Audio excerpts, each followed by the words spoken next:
ನಮಸ್ತೆ and welcome to ಬಯೋಸ್ಟಡೀಸ್.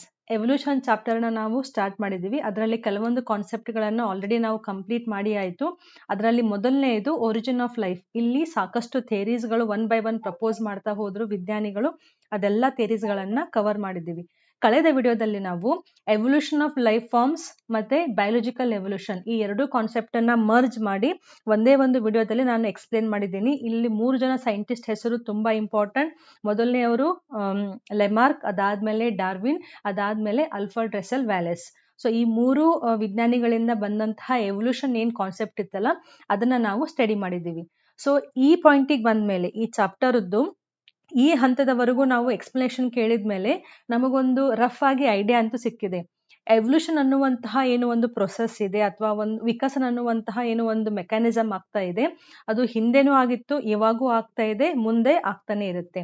ಇದರಿಂದ ಏನಾಗ್ತಾ ಇದೆ, ಹೊಸ ಹೊಸ ಜೀವಿಗಳು, ಹೊಸ ಹೊಸ ಆರ್ಗ್ಯಾನಿಸಮ್ಸ್ಗಳು, ಪ್ಲಾಂಟ್ಸ್ ಇರಬಹುದು ಅಥವಾ ಎನಿಮಲ್ಸ್ ಇರಬಹುದು, ಮೈಕ್ರೋಸ್ಕೋಪಿಕ್ ಆರ್ಗ್ಯಾನಿಸಮ್ಸ್ ಇರಬಹುದು, ಹೊಸದಾದಂತಹ ಸ್ಪೀಸೀಸ್ಗಳು ಹುಟ್ಕೋತಾ ಇದ್ದಾವೆ ಅಂತ ನಮ್ಗೆ ಗೊತ್ತಿದೆ. ಸೊ ಸಿಂಗಲ್ ಫಾರ್ಮ್ ಏನು ಒಂದು ಲೈಫ್, ಒಂದು ಜೀವಕೋಶ ಅಂತ ಏನು ಫಾರ್ಮ್ ಆಗಿತ್ತು, ಅದು ಎವಲ್ಯೂಷನ್ ಆಗ್ತಾ ಆಗ್ತಾ ಇವಾಗೆ ನಮ್ಮ ಕಣ್ಣಿಗೆ ಕಾಣಿಸುವಂತಹ ಕಾಂಪ್ಲೆಕ್ಸ್ ಆರ್ಗ್ಯಾನಿಸಮ್ಸ್ ಗಳನ್ನ ಫಾರ್ಮ್ ಮಾಡ್ತಾ ಇದೆ ಅಂತ ಒಂದು ರಫ್ ಆಗಿ ಐಡಿಯಾ ಸಿಕ್ಕಿದೆ. ಸೊ ನಾವೇನಿದು ಎವಲ್ಯೂಷನ್ ಆಗ್ತಾ ಇದೆ ಅಂತ ಹೇಳ್ತಿದೀವಲ್ಲ, ಹಾಗಾದ್ರೆ ಇದಕ್ಕೆ ಪ್ರೂಫ್ ಏನು, ಯಾರು ಇದಕ್ಕೆ ಎವಿಡೆನ್ಸಸ್ ಗಳನ್ನ ಕೊಡ್ತಾ ಇದ್ದಾರೆ, ಆ ಕಾನ್ಸೆಪ್ಟ್ ಅನ್ನ ನಾವು ಇವತ್ತಿನ ವಿಡಿಯೋದಲ್ಲಿ ಕವರ್ ಮಾಡ್ತಾ ಇದ್ದೀವಿ. So today's topic is evidences for evolution. So ನೀವು ಇಲ್ಲಿವರೆಗೂ ಇಷ್ಟು ಜನ ಸೈಂಟಿಸ್ಟು ವಿಕಸನ ಆಗ್ತಾ ಇದೆ, ಜೀವಿದು ಎವಲ್ಯೂಷನ್ ಆಗ್ತಾ ಇದೆ ಅಂತ ಏನ್ ಹೇಳ್ತಾ ಇದ್ದೀರಲ್ಲ, ಹಾಗಾದ್ರೆ ಈ ಎವಲ್ಯೂಷನ್ಗೆ ಪ್ರೂಫ್ಗಳು ಯಾವುವು, ನಿಮ್ಮ ಹತ್ರ ಇರುವಂತಹ ಆಧಾರಗಳು ಯಾವುವು ಅಂತ ಸ್ಟಡಿ ಮಾಡೋಣ. Then who is giving this evidences, ಯಾರು ಈ ಎವಲ್ಯೂಷನ್ ಅನ್ನುವಂತಹ ಪ್ರೊಸೆಸ್ಸಿಗೆ ಸಂಬಂಧಪಟ್ಟಂತಹ ಪ್ರೂಫ್ ಅನ್ನ ಯಾರು ಕೊಡ್ತಾ ಇದ್ದಾರೆ, ಅವನ್ನ ನಾವು ಒನ್ ಬೈ ಒನ್ ಸ್ಟಡಿ ಮಾಡ್ತಾ ಹೋಗ್ತಾ ಇದ್ದೀವಿ. ಸೊ ಯಾರು ಹಾಗಾದ್ರೆ ನಮಗೆ ಎವಿಡೆನ್ಸಸ್ ಗಳನ್ನ ಕೊಡ್ತಾ ಇದ್ದಾರೆ? ಬಯಾಲಜಿ ಅನ್ನುವಂತಹದ್ದು ವಾಸ್ಟ್ ಸಬ್ಜೆಕ್ಟ್. ಇದರಲ್ಲಿ ಸಾಕಷ್ಟು ಸಬ್ ಬ್ರಾಂಚಸ್ ಗಳಿದಾವೆ, ಹೌದಾ? ಸೊ ಬಯಾಲಜಿನಲ್ಲಿ ಇರುವಂತಹ ಬೇರೆ ಬೇರೆ ಬ್ರಾಂಚಸ್ ಗಳಿಂದ ನಮಗೆ ಪ್ರೂಫ್ ಸಿಗ್ತಾ ಇದೆ ಎವಲ್ಯೂಷನ್ ಆಗ್ತಾ ಇದೆಯಪ್ಪ ಅಂತ, ಅಥವಾ ಎವಲ್ಯೂಷನ್ ಹಿಂದೆಯಿಂದ ನಡೀತಾ ಬರ್ತಿದೆ, ಎವಲ್ಯೂಷನ್ ಹಿಂದೆ ಆಗಿದೆ ಅಂತ. ಹಾಗಾದ್ರೆ ಯಾವ್ಯಾವ ಬ್ರಾಂಚಸ್ ಇಂದ ಒನ್ ಬೈ ಒನ್ ಸ್ಟಡಿ ಮಾಡೋಣ.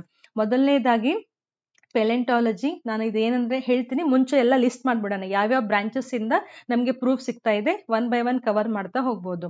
So first is from the palaeontology. Palaeontology ಅಂತಂದ್ರೆ ನಾವು ಈ ಫಾಸಿಲ್ಸ್ ಗಳನ್ನ ಸ್ಟಡಿ ಮಾಡುವಂತಹ ಒಂದು ಬ್ರಾಂಚ್ ಏನಿದೆಯಲ್ಲ, ಅದಕ್ಕೆ ಪೆಲೆಂಟಾಲಜಿ ಅಂತ ಕರಿತೀವಿ. ಫಾಸಿಲ್ಸ್ ಅಂದ್ರೆ ಏನು, ಈ ಜೀವಿಗಳ ಪಳಿಯುಳಿಕೆ ಅಂತ ಏನ್ ಹೇಳ್ತೀವಲ್ಲ, remainings of the plants and animals, ಆ ಬ್ರಾಂಚಿಗೆ ಪೆಲೆಂಟಾಲಜಿ ಅಂತ ಕರಿತೀವಿ. ಮುಂದೆ ಫುಲ್ ಎಕ್ಸ್ಪ್ಲನೇಷನ್ ಕೊಡ್ತೇನೆ, ಇವಾಗ ಶಾರ್ಟ್ ಆಗಿ ಹೇಳ್ತಾ ಇದ್ದೀನಿ. ನೆಕ್ಸ್ಟ್ ಯಾವ branch? Comparative anatomy and morphology. Anatomy ಅಂದ್ರೆ study of internal organs, morphology ಅಂತಂದ್ರೆ ಸ್ಟಡಿ ಆಫ್ ಹೊರಗಡೆಯಿಂದ, morphological outer characteristics of an organism. So ಜೀವಿಯಿಂದ ಜೀವಿಗೆ ಕಂಪೇರ್ ಮಾಡೋದ್ರಿಂದನೂ ನಮಗೆ ಪ್ರೂಫ್ಗಳು ಸಿಗ್ತಾ ಇದಾವೆ. Then connecting and missing links, ಇದು ಕೂಡ ಒಂದು ಜಸ್ಟ್ ಹೆಡ್ಡಿಂಗ್ಸ್ ಅಷ್ಟೇ ಓದ್ತೀನಿ, ಎಕ್ಸ್ಪ್ಲೇಷನ್ ಆಮೇಲೆ ಹೇಳ್ತೀನಿ. Then comparative embryology, physiology and biochemistry, and last one is the natural selection. So ಈ ಎಲ್ಲ ಹೆಡ್ಡಿಂಗ್ಸ್ಗಳು ಹೆಂಗೆ ಎವಿಡೆನ್ಸಸ್ ಅನ್ನ ತಮ್ಮ ತಮ್ಮ ಪ್ರೂಫ್ ಗಳನ್ನ ಕೊಡ್ತಾ ಇದಾವೆ ಅಂತ ಒನ್ ಬೈ ಒನ್ ನಾವು ನೋಡ್ತಾ ಹೋಗೋಣ. ಸೊ ವಿಡಿಯೋ ಸ್ವಲ್ಪ ಲೆಂದಿ ಆಗುತ್ತೆ, ಹೊಸ ಹೊಸ ವರ್ಡ್ಸ್ಗಳು ಇಲ್ಲಿ ಬರ್ತವೆ. ಕರೆಕ್ಟ್ ಆಗಿ ಟಾಪಿಕ್ ಅನ್ನ ಕೇಳಿ ಫಿಲ್ಮ್ ತರ ನೆನ್ಪಿಟ್ಕೋಬಹುದು, ಅಲ್ಲಿರುವಂತಹ ವರ್ಡ್ಸ್ ಗಳನ್ನ ಬರೆದು ನೀವು ಪ್ರಾಕ್ಟೀಸ್ ಮಾಡಬೇಕು. So will take the first one, that is the palaeontology. Now what do you mean by paleontology? It is nothing but the study of fossils. Fossils ಅಂದ್ರೆ ಏನು? ಪಳಿಯುಳಿಕೆಗಳು ಅಂತ ನಾವೇನ್ ಹೇಳ್ತೀವಲ್ಲ. So fossils, what are fossils? These are the remainings of the extinct animals and plants that lived in the past. ಇದು definition. So ಹಾಗಾದ್ರೆ ಏನು fossils ಅಂದ್ರೆ ಏನು? ಹಿಂದಿನ ಕಾಲದಲ್ಲಿ ಅಥವಾ ತುಂಬಾ ಹಿಂದೆ ಹೋದ್ರೆ ಆವಾಗಿರುವಂತಹ ಪ್ಲಾಂಟ್ಸ್ಗಳಾಗ್ಲಿ, ಅನಿಮಲ್ಸ್ಗಳಾಗ್ಲಿ, ಅಥವಾ ಬೇರೆ ಯಾವುದೋ ಒಂದು ಜೀವಿ ಆಗ್ಲಿ, ಆ ಜೀವಿಯ ಒಂದು ರಿಮೈನಿಂಗ್ ಪಾರ್ಟ್ ಅಥವಾ ಒಂದು ಪಳಿಯುಳಿಕೆ, ಒಂದು ಉಳ್ಕೊಂಡಂತಹ ಒಂದು ಪಾರ್ಟ್, ಅದಕ್ಕೆ ನಾವೇನಂತ ಕರಿತೀವಿ? ಫಾಸಿಲ್ ಅಂತ ಕರಿತೀವಿ. ಸೊ ಈ ಸ್ಟಡಿ ಆಫ್ ಫಾಸಿಲ್ಸ್ ಏನಿದಾವಲ್ಲ, ಇದನ್ನ ನಾವು ಪೆಲೆಂಟಾಲಜಿ ಅಂತ ಒಂದು ಬ್ರಾಂಚ್ ನಲ್ಲಿ ಸ್ಟಡಿ ಮಾಡ್ತೀವಿ. So this palaeontology, it is nothing but both biology and geology. See this. So palaeontology it is combination of biology and geology. Biology ಅಂದ್ರೆ ನಮಗೆ ಗೊತ್ತಿದೆ ಜೀವಶಾಸ್ತ್ರ ಅಂತ, ಜಿಯಾಲಜಿ ಅಂತಂದ್ರೆ ಏನು? ಭೂ ವಿಜ್ಞಾನ ಶಾಸ್ತ್ರ ಅಂತ ಕರಿತೀವಲ್ಲ. ಇವಾಗೆಲ್ಲ BScಗೆ ಸಪ್ರೇಟ್ ಆದಂತಹ ಒಂದು ಬ್ರಾಂಚೇ ಇದೆ ಜಿಯಾಲಜಿ ಅಂತ. ಇವನ್ ನಮ್ಮ ಟೈಮಿಗೂ ಇತ್ತು. ಸೊ ಇದನ್ನ ನೀವು ಭೂವಿಜ್ಞಾನ ಶಾಸ್ತ್ರ ಅಂತ ನಾವೇನ್ ಕರಿತೀವಲ್ಲ, ಸೊ ಪೆಲೆಂಟಾಲಜಿನಲ್ಲಿ ನೀವು ಆ ಭೂವಿಜ್ಞಾನ ಶಾಸ್ತ್ರವನ್ನು ಕಲಿತಾ ಇದ್ದೀರಾ, ಜೊತೆಗೆ ಬಯಾಲಜಿಯನ್ನು ನೀವು ಕೂಡ ಕಲಿತಾ ಇದ್ದೀರಾ. ಸೊ ಆ ಎರಡು ಮಿಕ್ಸ್ ಆದಂತಹ ಒಂದು ಹೊಸ ಬ್ರಾಂಚ್ ಯಾವುದು? ಪೆಲೆಂಟಾಲಜಿ. ಸೊ ಈ ಬ್ರಾಂಚ್ ಇಂದ ನಮಗೆ ಎವಿಡೆನ್ಸಸ್ಗಳು ಸಿಗ್ತಾ ಇದ್ದಾವೆ. ಇಲ್ಲಿ ಕೊಟ್ಟಂತಹ ಇಮೇಜಸ್ ವೆರಿ ಬ್ಯೂಟಿಫುಲ್. ಯಾಕೆ ಇದನ್ನ ನಾನು ಪವರ್ ಪಾಯಿಂಟ್ ಮಾಡಿದ್ನಿ ಅಂತಂದ್ರೆ ನಿಮ್ಗೆ ತುಂಬಾ ಚೆನ್ನಾಗಿರುವಂತಹ ಗೂಗಲ್ ಇಮೇಜ್ಗಳನ್ನ ತೋರಿಸ್ಬೋದು ಇಲ್ಲಿ. ಸೊ ದಟ್ ಕಾನ್ಸೆಪ್ಟ್ ಕರೆಕ್ಟ್ ಆಗಿ ಅರ್ಥ ಆಗುತ್ತೆ. ನಾವು ಸಿ ಹಿಯರ್ ಇದನ್ನ ನೋಡಿದ ತಕ್ಷಣ ನಮ್ಗೆ ಗೊತ್ತಾಗ್ತಾ ಇದೆ, ಕಲ್ಲ ಮೇಲೆ ಯಾವುದೋ ಒಂದು ಆರ್ಗ್ಯಾನಿಸಮ್ಸ್ಗಳು ಅಂಟ್ಕೊಂಡು ಸತ್ತಿದಾವೆ, ಅಥವಾ ಅವು ಸತ್ತಿದ ಮೇಲೆ ಉಳಿದಿರುವಂತಹ ಬಾಡಿ ಪಾರ್ಟ್ಸು ಅಂತ. ಇದನ್ನೇ ನಾವೇನಂತ ಕರಿತೀವಿ? ಪಳಿಯುಳಿಕೆ ಅಥವಾ ಫಾಸಿಲ್ ಅಂತ ಕರಿತೀವಿ. ಅದು ಕಂಪಲ್ಸರಿಯಾಗಿ ಅನಿಮಲ್ಸ್ದೇ ಇರಬೇಕು ಅಂತ ಏನ್ ರೂಲ್ಸ್ ಇಲ್ಲ. ಸಿ ಹಿಯರ್ ಥರ್ಡ್ ಒನ್, ಪ್ಲಾಂಟ್ಸ್ಗಳದ್ದು ಕೂಡ ನಮಗೆ ಫಾಸಿಲ್ಸ್ಗಳು ಸಿಗ್ತವೆ. This is the fern. Okay, so plants ಆಗಲಿ ಅಥವಾ ಅನಿಮಲ್ಸ್ ಆಗಲಿ ಇವತ್ತರದ್ದು ಏನು ರಿಮೈನಿಂಗ್ ಪಾರ್ಟ್ಸ್ ಉಳ್ಕೊಂಡಿದಾವಲ್ಲ, ಅವು ನಮಗೆ ಪ್ರೂಫ್ ಅನ್ನ ಕೊಡ್ತಾ ಇದ್ದಾವೆ ಎವಲ್ಯೂಷನ್ ಆಗಿದೆ ಅಂತ. ಸೊ ಹೆಂಗೆ ಆಗ್ತಾ ಇದೆ ಈ ಫಾಸಿಲ್, ಹೆಂಗೆ ಆಗ್ತಾ ಇದೆ ಫಸ್ಟ್ ಕ್ವಿಕ್ ಆಗಿ ಹೇಳ್ತೀನಿ. ಪೂರ್ತಿ ಡೆಪ್ತ್ ಅಲ್ಲಿ ಎಕ್ಸ್ಪ್ಲನೇಷನ್ ತಗೊಳ್ಳೋದು ಬೇಡ, ಯಾಕಂದ್ರೆ ಆಲ್ರೆಡಿ ಈ ವಿಡಿಯೋ ಕಾನ್ಸೆಪ್ಟ್ ತುಂಬಾ ಲೆಂದಿ ಆಗಿದೆ. ಸೊ ನಾವು ಫಾಸಿಲ್ ಅಂತ ಹೇಳಿದ್ವಲ್ಲ, ಹಾಗಾದ್ರೆ ಈ ಫಾಸಿಲ್ಸ್ಗಳು ಹೆಂಗೆ ಫಾರ್ಮ್ ಆಗ್ತಾ ಇದಾವೆ? Now this is a beautiful image I got from Google. Now see here, ಇದು ಜಸ್ಟ್ ಇಮ್ಯಾಜಿನ್ ಮಾಡಿ, ಡೈನೋಸಾರ್ ಅಂತ ನೋಡಿದ ತಕ್ಷಣ ಗೊತ್ತಾಗ್ತಾ ಇದೆ. ಮುಂಚೆ ತುಂಬಾ ಮಿಲಿಯನ್ ಇಯರ್ಸ್ ಹಿಂದ್ಗಡೆ, ಅಂದ್ರೆ ತುಂಬಾ ನೀವು ಹಿಂದೆ ಒಂದು ಎವಲ್ಯೂಷನ್ ಸ್ಟಾರ್ಟ್ ಆದಂತಹ ಟೈಮಿಗೆ ನೀವು ಹೋದ್ರಿ ಅಂತಂದ್ರೆ, ಆವಾಗ ಇರುವಂತಹ ಏನು ಜೀವಿಗಳಿದ್ವಲ್ಲ, ಆ ಜೀವಿಗಳು ಆಬ್ವಿಯಸ್ಲಿ ಅವ್ರದ್ದು ಲೈಫ್ ಸ್ಪ್ಯಾನ್ ಮುಗಿದ್ಮೇಲೆ ಅಥವಾ ಸ್ಟ್ರಗಲ್ ಫಾರ್ ಎಕ್ಸಿಸ್ಟೆನ್ಸ್ ಆಗ್ಬೇಕಾದ್ರೆ ಏನೋ ಆಗಿ ಅವು ಸತ್ತೋಗ್ತವೆ. ಹೌದಾ? ಸತ್ ಹೋದ್ಮೇಲೆ ಅವೇನು ಭೂಮಿ ಮೇಲೆ ಬೀಳ್ತಾವಲ್ಲ, ಅವಾಗ ಇವತ್ತರದ್ದು ಲಿವಿಂಗ್ ಪಾರ್ಟ್ ಏನಿದೆಯಲ್ಲ ಅದು ಡಿಕೆ ಆಗ್ಲಿಕ್ಕೆ ಸ್ಟಾರ್ಟ್ ಆಗುತ್ತೆ, ಕೊಳುತು ಹೋಗ್ಲಿಕ್ಕೆ ಸ್ಟಾರ್ಟ್ ಆಗುತ್ತೆ. ಸ್ಲೋ ಆಗಿ ಅಲ್ಲಿ ಸ್ಕ್ಯಾವೆಂಜರ್ಸ್, ಬ್ಯಾಕ್ಟೀರಿಯಾ, ವೈರಸಸ್ಗಳು ಆ ಲಿವಿಂಗ್ ಪಾರ್ಟ್ಗಳನ್ನ ಅವು ಈಟ್ ಮಾಡ್ತವೆ, ಅವು ತಿಂತವೆ ಅಥವಾ ಅದನ್ನ ಡಿಕೆ ಮಾಡ್ತವೆ. ಬಟ್ ಈ ಹಾರ್ಡ್ ಪಾರ್ಟ್ಸ್ಗಳೇನಿದಾವಲ್ಲ, ಫಾರ್ ಎಕ್ಸಾಂಪಲ್ ಬೋನ್ಸ್ಗಳಾಗ್ಲಿ, ಅವೆಲ್ಲ ಏನಾಗ್ತವೆ? ಅವು ಹಂಗೇ ಉಳಿತಾ ಹೋಗ್ತವೆ. ಇದು ಒಂದೆರಡು ದಿನದಲ್ಲಿ ಆಗುವಂಥದ್ದಲ್ಲ, ಎಷ್ಟೋ ಮಿಲಿಯನ್ ಇಯರ್ಸ್ ವರೆಗೂ ಇಲ್ಲಿ ಸತ್ತಂತಹ ಜೀವಿಗಳು ಅಲ್ಲೇ ಇರ್ತವೆ. ಅವ್ರ ಬಾಡಿ ಪಾರ್ಟ್ಸ್ ಡಿಕೆ ಆಗ್ತಾ ಇರುತ್ತೆ, ಹಾರ್ಡ್ ಪಾರ್ಟ್ಸ್ಗಳು ಹಂಗೆ ಉಳಿತಾ ಹೋಗ್ತವೆ. ಇದು ಒಂದ್ ಪಾರ್ಟ್ ಆಯ್ತು. ಇನ್ನೊಂದು ಪಾರ್ಟ್ ಏನು? ಇಲ್ಲಿ ಜೀವಿಗಳು ಸತ್ತಿದಾವೆ ಅಂತಂದ್ರೆ ಆಬ್ವಿಯಸ್ಲಿ ಗಾಳಿ ಬಂದಾಗ ಅಥವಾ ಮಳೆ ಬಂದಾಗ ಇವು ಪೂರ್ತಿ ಒಳಗಡೆ ಬರಿ ಆಗ್ತಾ ಹೋಗ್ತಾವಲ್ಲ, ಅಂದ್ರೆ ಅವ್ರ ಮೇಲೆ ಈ ಮಣ್ಣು, ವಾಟರು, ಸ್ಯಾಂಡು ಅಕ್ಯುಪೈ ಆಗ್ತಾ ಹೋಗುತ್ತಲ್ಲ. ಸೊ ಆಗ್ತಾ ಅಲ್ಲಿ ಏನಾಗುತ್ತೆ? ಹೊಸದಂತಹ ಒಂದು ರಾಕ್ ಲೇಯರೇ ಫಾರ್ಮ್ ಆಗ್ಬಿಡುತ್ತೆ. ಹೌದು ಅಲ್ವಾ? ಇವಾಗ ಎಷ್ಟೋ ವರ್ಷಗಳಾದ್ಮೇಲೆ ಇಲ್ಲಿ ಬಿದ್ದಂತಹ ಏನು ಸ್ಯಾಂಡ್ ಪಾರ್ಟಿಕಲ್ಸ್ ಇದಾವಲ್ಲ ಅಥವಾ ಸಾಯಿಲ್ ಪಾರ್ಟಿಕಲ್ಸ್ ಏನಿದಾವಲ್ಲ, ಅವು ಸ್ಲೋ ಆಗಿ ಹಾರ್ಡ್ ಆಗ್ತಾ ಕಲ್ಲು ಆಗ್ಬಿಡುತ್ತೆ. ನಿಮ್ಗೆ ಗೊತ್ತಿದೆ ಕಲ್ಲು ಹೆಂಗೆ ಆಗುತ್ತೆ, ರಾಕ್ ಫಾರ್ಮೇಶನ್ ಹೆಂಗೆ ಆಗುತ್ತೆ ಅಂತ. ಓಕೆ, ಸೊ ಇಲ್ಲಿ ಫುಲ್ ರಾಕ್ ಫಾರ್ಮೇಶನ್ ಆದ್ಮೇಲೆ ಇವತ್ತರ ಮೇಲ್ಗಡೆ ಒಂದು ಪೂರ್ತಿ ರಾಕ್ ಫಾರ್ಮೇಶನ್ ಆಯ್ತು ಅಂದ್ರೆ, ಇವತ್ತರದ್ದು ಏನು ಬೋನ್ಸ್ಗಳು, ಹಾರ್ಡ್ ಪಾರ್ಟ್ಸ್ಗಳು ಇದ್ವಲ್ಲ, ಅವು ಅಲ್ಲೇ ಉಳಿದ್ ಬಿಡ್ತವೆ. ಜಸ್ಟ್ ನೆಕ್ಸ್ಟ್ ಸ್ಟೆಪ್ ನೋಡಿ, ಪೂರ್ತಿಯಾಗಿ ಇಲ್ಲಿ ಏನೋ ಮಳೆ ಬಂದಿದೆ ಅಥವಾ ಯಾವುದೋ ಒಂದು ನೀರಿನ ಲೇಯರ್ ಪೂರ್ತಿ ಅದನ್ನ ಕವರ್ ಮಾಡಿದೆ ಅಂತ ಅನ್ಕೊಳ್ಳಿ. ಸೊ ಅಲ್ಲಿರುವಂತಹ ಮಣ್ಣಿನ ಪಾರ್ಟಿಕಲ್ಸ್ಗಳು ಆ ಸತ್ತಂತಹ ಎನಿಮಲ್ಸ್ಗಳ ಮೇಲೆ ಉಳಿತಾ ಅವು ಅಲ್ಲೇ ಮಣ್ಣಿನ ಪಾರ್ಟಿಕಲ್ಸ್ ಎಲ್ಲ ಹಾರ್ಡ್ ಆದವು ಅಂತಂದ್ರೆ ಒಂದು ರಾಕ್ ಲೇಯರ್ ಫಾರ್ಮ್ ಆಗ್ಬಿಡುತ್ತೆ. ನಾವು see here they have shown this. ಇಲ್ಲಿ ಸತ್ತಂತಹ ಏನು ಆರ್ಗ್ಯಾನಿಸಮ್ಸ್ಗಳಿದ್ದವು ಅವ್ರ ಮೇಲೆ ಹೊಸದಾದಂತಹ ಮಣ್ಣಿನ ಲೇಯರ್ ಫಾರ್ಮ್ ಆಗ್ತಾ ಹೋಗುತ್ತೆ. ಅದನ್ನ ನಾವು ಸೆಡಿಮೆಂಟರಿ ರಾಕ್ಸ್ ಅಂತ ಕರಿತೀವಿ. ಸೆಡಿಮೆಂಟರಿ ಅಂದ್ರೆ ಲೇಯರ್ಸ್, ಎದುರದ್ದು ರಾಕ್ಸ್ದ್ದು ಹೆಂಗೆ ಫಾರ್ಮ್ ಆಗ್ತಾ ಇದೆ? ನ್ಯಾಚುರಲ್ ಆಗಿ ಗಾಳಿ ಬೀಸಿದಾಗ ಮಣ್ಣು ಒಂದ್ ಜಾಗದಿಂದ ಇನ್ನೊಂದ್ ಜಾಗಕ್ಕೆ ಹೋಗುತ್ತೆ, ಮಳೆ ನೀರು ಹೋಗ್ಬೇಕಾದ್ರೆ ಮಣ್ಣು ಇನ್ನೊಂದ್ ಜಾಗದಿಂದ ಬೇರೆ ಜಾಗಕ್ಕೆ ಹೋಗುತ್ತೆ. ಸೊ ಬೇರೆ ಜಾಗಕ್ಕೆ ಹೋಗಿ ಅದು ಮಣ್ಣು ಅಕ್ಯುಪೈ ಆಗುತ್ತಲ್ಲ, ಅದು ಸ್ಲೋ ಆಗಿ ಹಾರ್ಡ್ ಆಗ್ಲಿಕ್ಕೆ ಸ್ಟಾರ್ಟ್ ಆಗುತ್ತೆ. ಹಾರ್ಡ್ ಆಗಿ ಅದಲ್ಲಿ ಸೆಡಿಮೆಂಟರಿ ರಾಕ್, ಒಂದು ರಾಕದ್ದು ಲೇಯರ್ ಅನ್ನ ಅದು ಫಾರ್ಮ್ ಮಾಡುತ್ತೆ. ಸೊ ಅಲ್ಲಿ ಲೇಯರ್ ಇದೆ ಅಂತಂದ್ರೆ ಮುಂದೆ ಹೊಸದಾಗಿ ಅಲ್ಲಿ ಸ್ಮಾಲ್ ಪ್ಲಾಂಟ್ಸ್ಗಳು ಬೆಳಿತವೆ, ಬ್ರಯೋಫೈಟ್ಸ್ಗಳು. ಅದಾದ್ಮೇಲೆ ದೊಡ್ಡದಾದಂತಹ ಜೀವಿಗಳು ಅಥವಾ ಟ್ರೀಸ್ಗಳು ಬೆಳೀತಾ ಹೋಗ್ತವೆ. ನಾವು see here this third picture ನೋಡಿ, ಕೆಳಗಡೆ ಸತ್ತಂತಹ ಎನಿಮಲ್ದು ಬೋನ್ಸ್ ಹಂಗೆ ಉಳಿದಿದ್ದಾವೆ, ಮೇಲೆ ಮತ್ತೆ ಸೆಡಿಮೆಂಟರಿ ರಾಕ್ಸ್ಗಳು ಫಾರ್ಮ್ ಆಗ್ತಾ ಇದಾವೆ. ರಾಕುದು ಲೇಯರು ಎಷ್ಟೋ ವರ್ಷಗಳಾದ್ಮೇಲೆ ದೆನ್ ಸ್ಲೋ ಆಗಿ ಅಲ್ಲಿ ಗ್ರೀನರಿ ಬಂತು, ಅಂದ್ರೆ ಚಿಕ್ಕದಾದಂತಹ ಆಲ್ಗೆ ಆಗ್ಲಿ, ಬ್ರಯೋಫೈಟ್ಸ್ಗಳಾಗಿ ಬೆಳಿಲಿಕ್ಕೆ ಸ್ಟಾರ್ಟ್ ಮಾಡ್ತಾವ. ಅದಾದ್ಮೇಲೆ ಸ್ಲೋ ಆಗಿ ಹೊಸದಾದಂತಹ ಬೇರೆ ಎಂಜಿಯೋಸ್ಪರ್ಮ್ಸ್, ದೊಡ್ಡದಾದಂತಹ ಪ್ಲಾಂಟ್ಸ್, ಟ್ರೀಸು ಬೆಳಿತವೆ. ಸೊ ಇದು ಪೂರ್ತಿಯಾಗಿ ಮೇಲ್ಗಡೆಯಿಂದ ಕರೆಕ್ಟ್ ಆಗಿ ಕಾಣ್ತಿದೆ, ಬಟ್ ಅದರ ಒಳಗಡೆ ಏನಿದೆ? ಎನಿಮಲ್ಸ್ಗಳದ್ದು, ಸತ್ತಂತಹ ಆರ್ಗ್ಯಾನಿಸಮ್ಸ್ಗಳದ್ದು ಪಳಿಯುಳಿಕೆಗಳು ಹಂಗೆ ಅವು ಪ್ರಿಸರ್ವ್ ಆಗಿರ್ತವೆ. ಅದೇ ನೀವು ಐಸ್ ಅಲ್ಲಿ ನೋಡಿದ್ರೆ ಇವಾಗ ಮೌಂಟೇನ್ ಹಿಲ್ಸ್ನಲ್ಲಿ ಸ್ನೋ ಇರುತ್ತಲ್ಲ, ಅಲ್ಲಿಯೂ ಕೂಡ ಅನಿಮಲ್ಸ್ಗಳು ಸಾಯ್ತವೆ. ಸೊ ಅಲ್ಲಿ ಅನಿಮಲ್ಸ್ಗಳು ಸತ್ತು ಅಂತಂದ್ರೆ ಅವು ಐಸ್ ಮೇಲೆ ಬೀಳ್ತಾವಲ್ಲ, ಅದ್ರ ಮೇಲೆ ಮತ್ತೆ ಹೊಸದಾದಂತಹ ಐಸ್ ಹಂಗೆ ಗಾಳಿ ಮೂಲಕ ಬಂದು ಬಂದು ಡಿಪಾಸಿಟ್ ಆಗ್ತಾ ಹೋಗುತ್ತೆ. ಸೊ ಐಸ್ ನಲ್ಲಿ ಪ್ರಿಸರ್ವ್ ಆದಂತಹ ಏನು ಜೀವಿಗಳಿದಾವೆ ಅವು ಇಂಟ್ಯಾಕ್ಟ್ ಆಗಿರ್ತವೆ. ನಾವು ಅದಕ್ಕೆ ನೋಡಿ ಇವಾಗ ಫಿಶ್ ಮೀಟ್ ಎಲ್ಲಾನು ನಾವು ಐಸ್ ನಲ್ಲಿ ಪ್ರಿಸರ್ವ್ ಮಾಡ್ತಾರೆ. ಯಾಕೆ? ಅದು ಅಲ್ಲಿ ಕೊಳೆಯೋದಿಲ್ಲ ಅಂತ, ಟೆಂಪರೇಚರ್ ಕಡಿಮೆ ಇರೋದಕ್ಕೆ. ಅದು ಕೂಡ ಒಂದು ರೀತಿಯಾದಂತಹ ಫಾಸಿಲ್ಲೆ. ಅಲ್ಲಿ ನಿಮ್ಗೆ ಬೋನ್ಸ್ ಅಲ್ಲ, ಪೂರ್ತಿ ಆರ್ಗ್ಯಾನಿಸಮ್ದು ಬಾಡಿ ಹೆಂಗಿರುತ್ತೋ ಹಂಗೇ ಸಿಗುತ್ತೆ.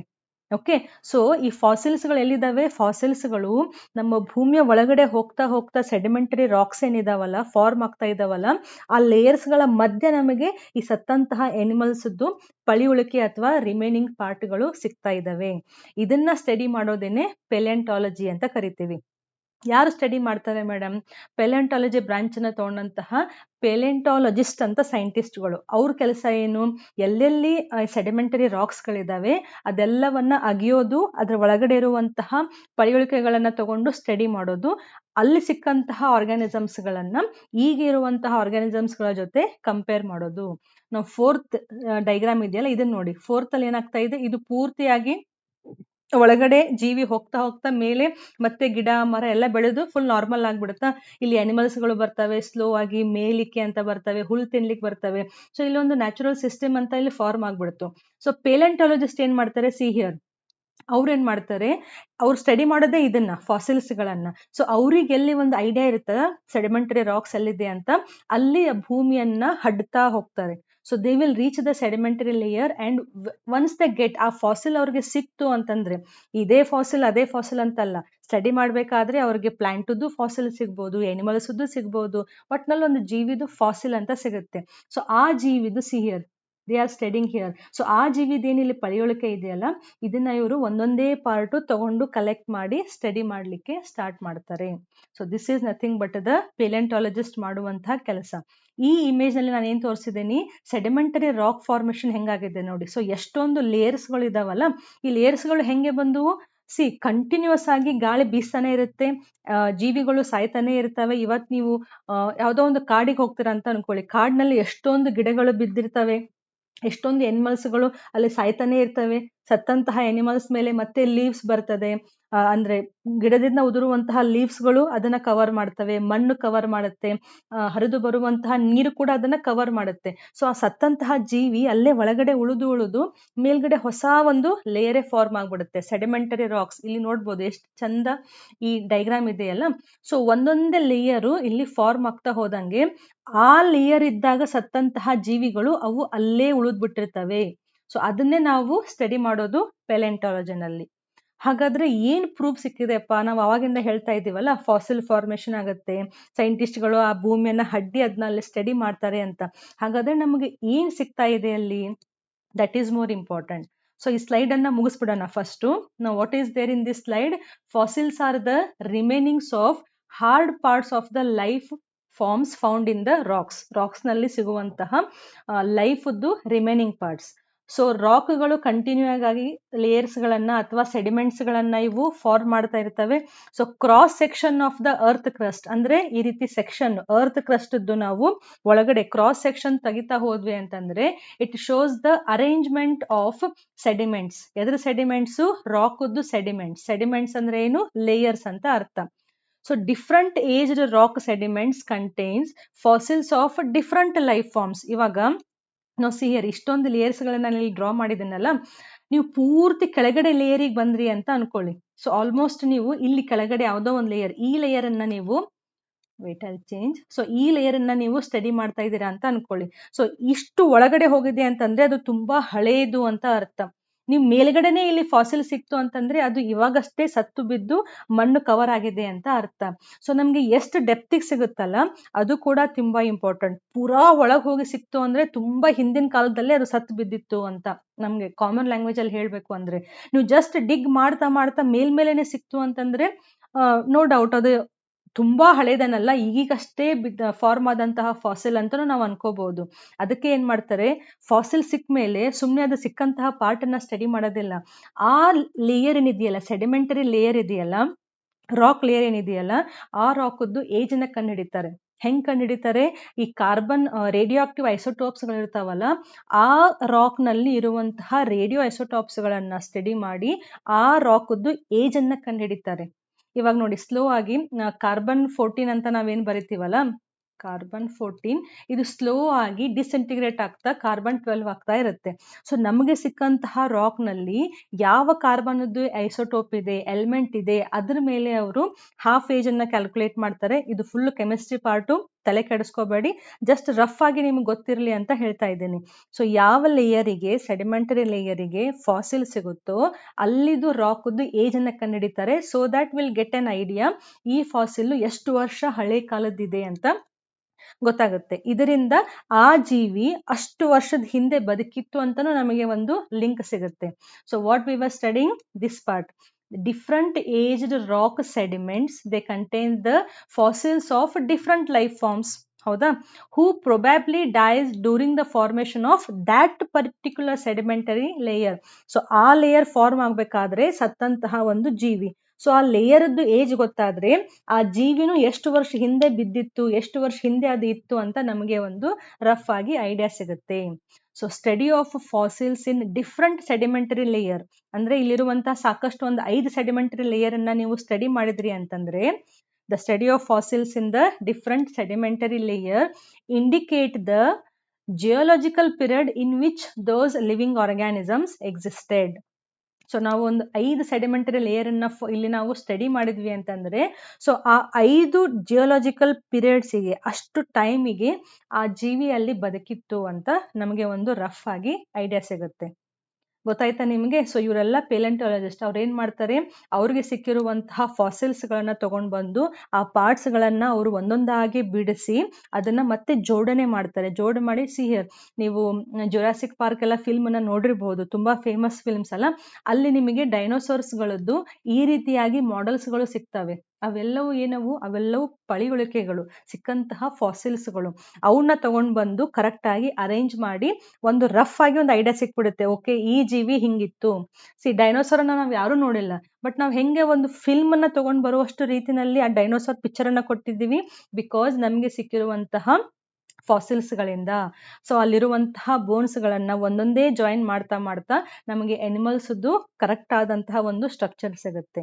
ಅದೇ ರೀತಿಯಾಗಿ ಪ್ಲಾಂಟ್ಸ್ ಗಳದ್ದು ಕೂಡ ನಮಗೆ ಫಾಸಿಲ್ಸ್ ಗಳು ಸಿಗ್ತವೆ. ಗೊತ್ತಾಯ್ತಾ? So this is called as a palaeontology. ಸೊ ಪೆಲೆಂಟಾಲಜಿಯಿಂದ ನಮಗೆ ಏನ್ ಸಿಗ್ತಾ ಇದೆ? It is the study of fossils that shows the life forms varied over time. So time to time ಬೇರೆ ಬೇರೆ ಸೆಡಿಮೆಂಟರಿ ರಾಕ್ಸ್ ನಲ್ಲಿ ಸಿಕ್ಕಿದಂತಹ ಫಾಸಿಲ್ಸ್ ಇಂದ ನಮಗೆ ಏನ್ ಗೊತ್ತಾಗ್ತಾ ಇದೆ?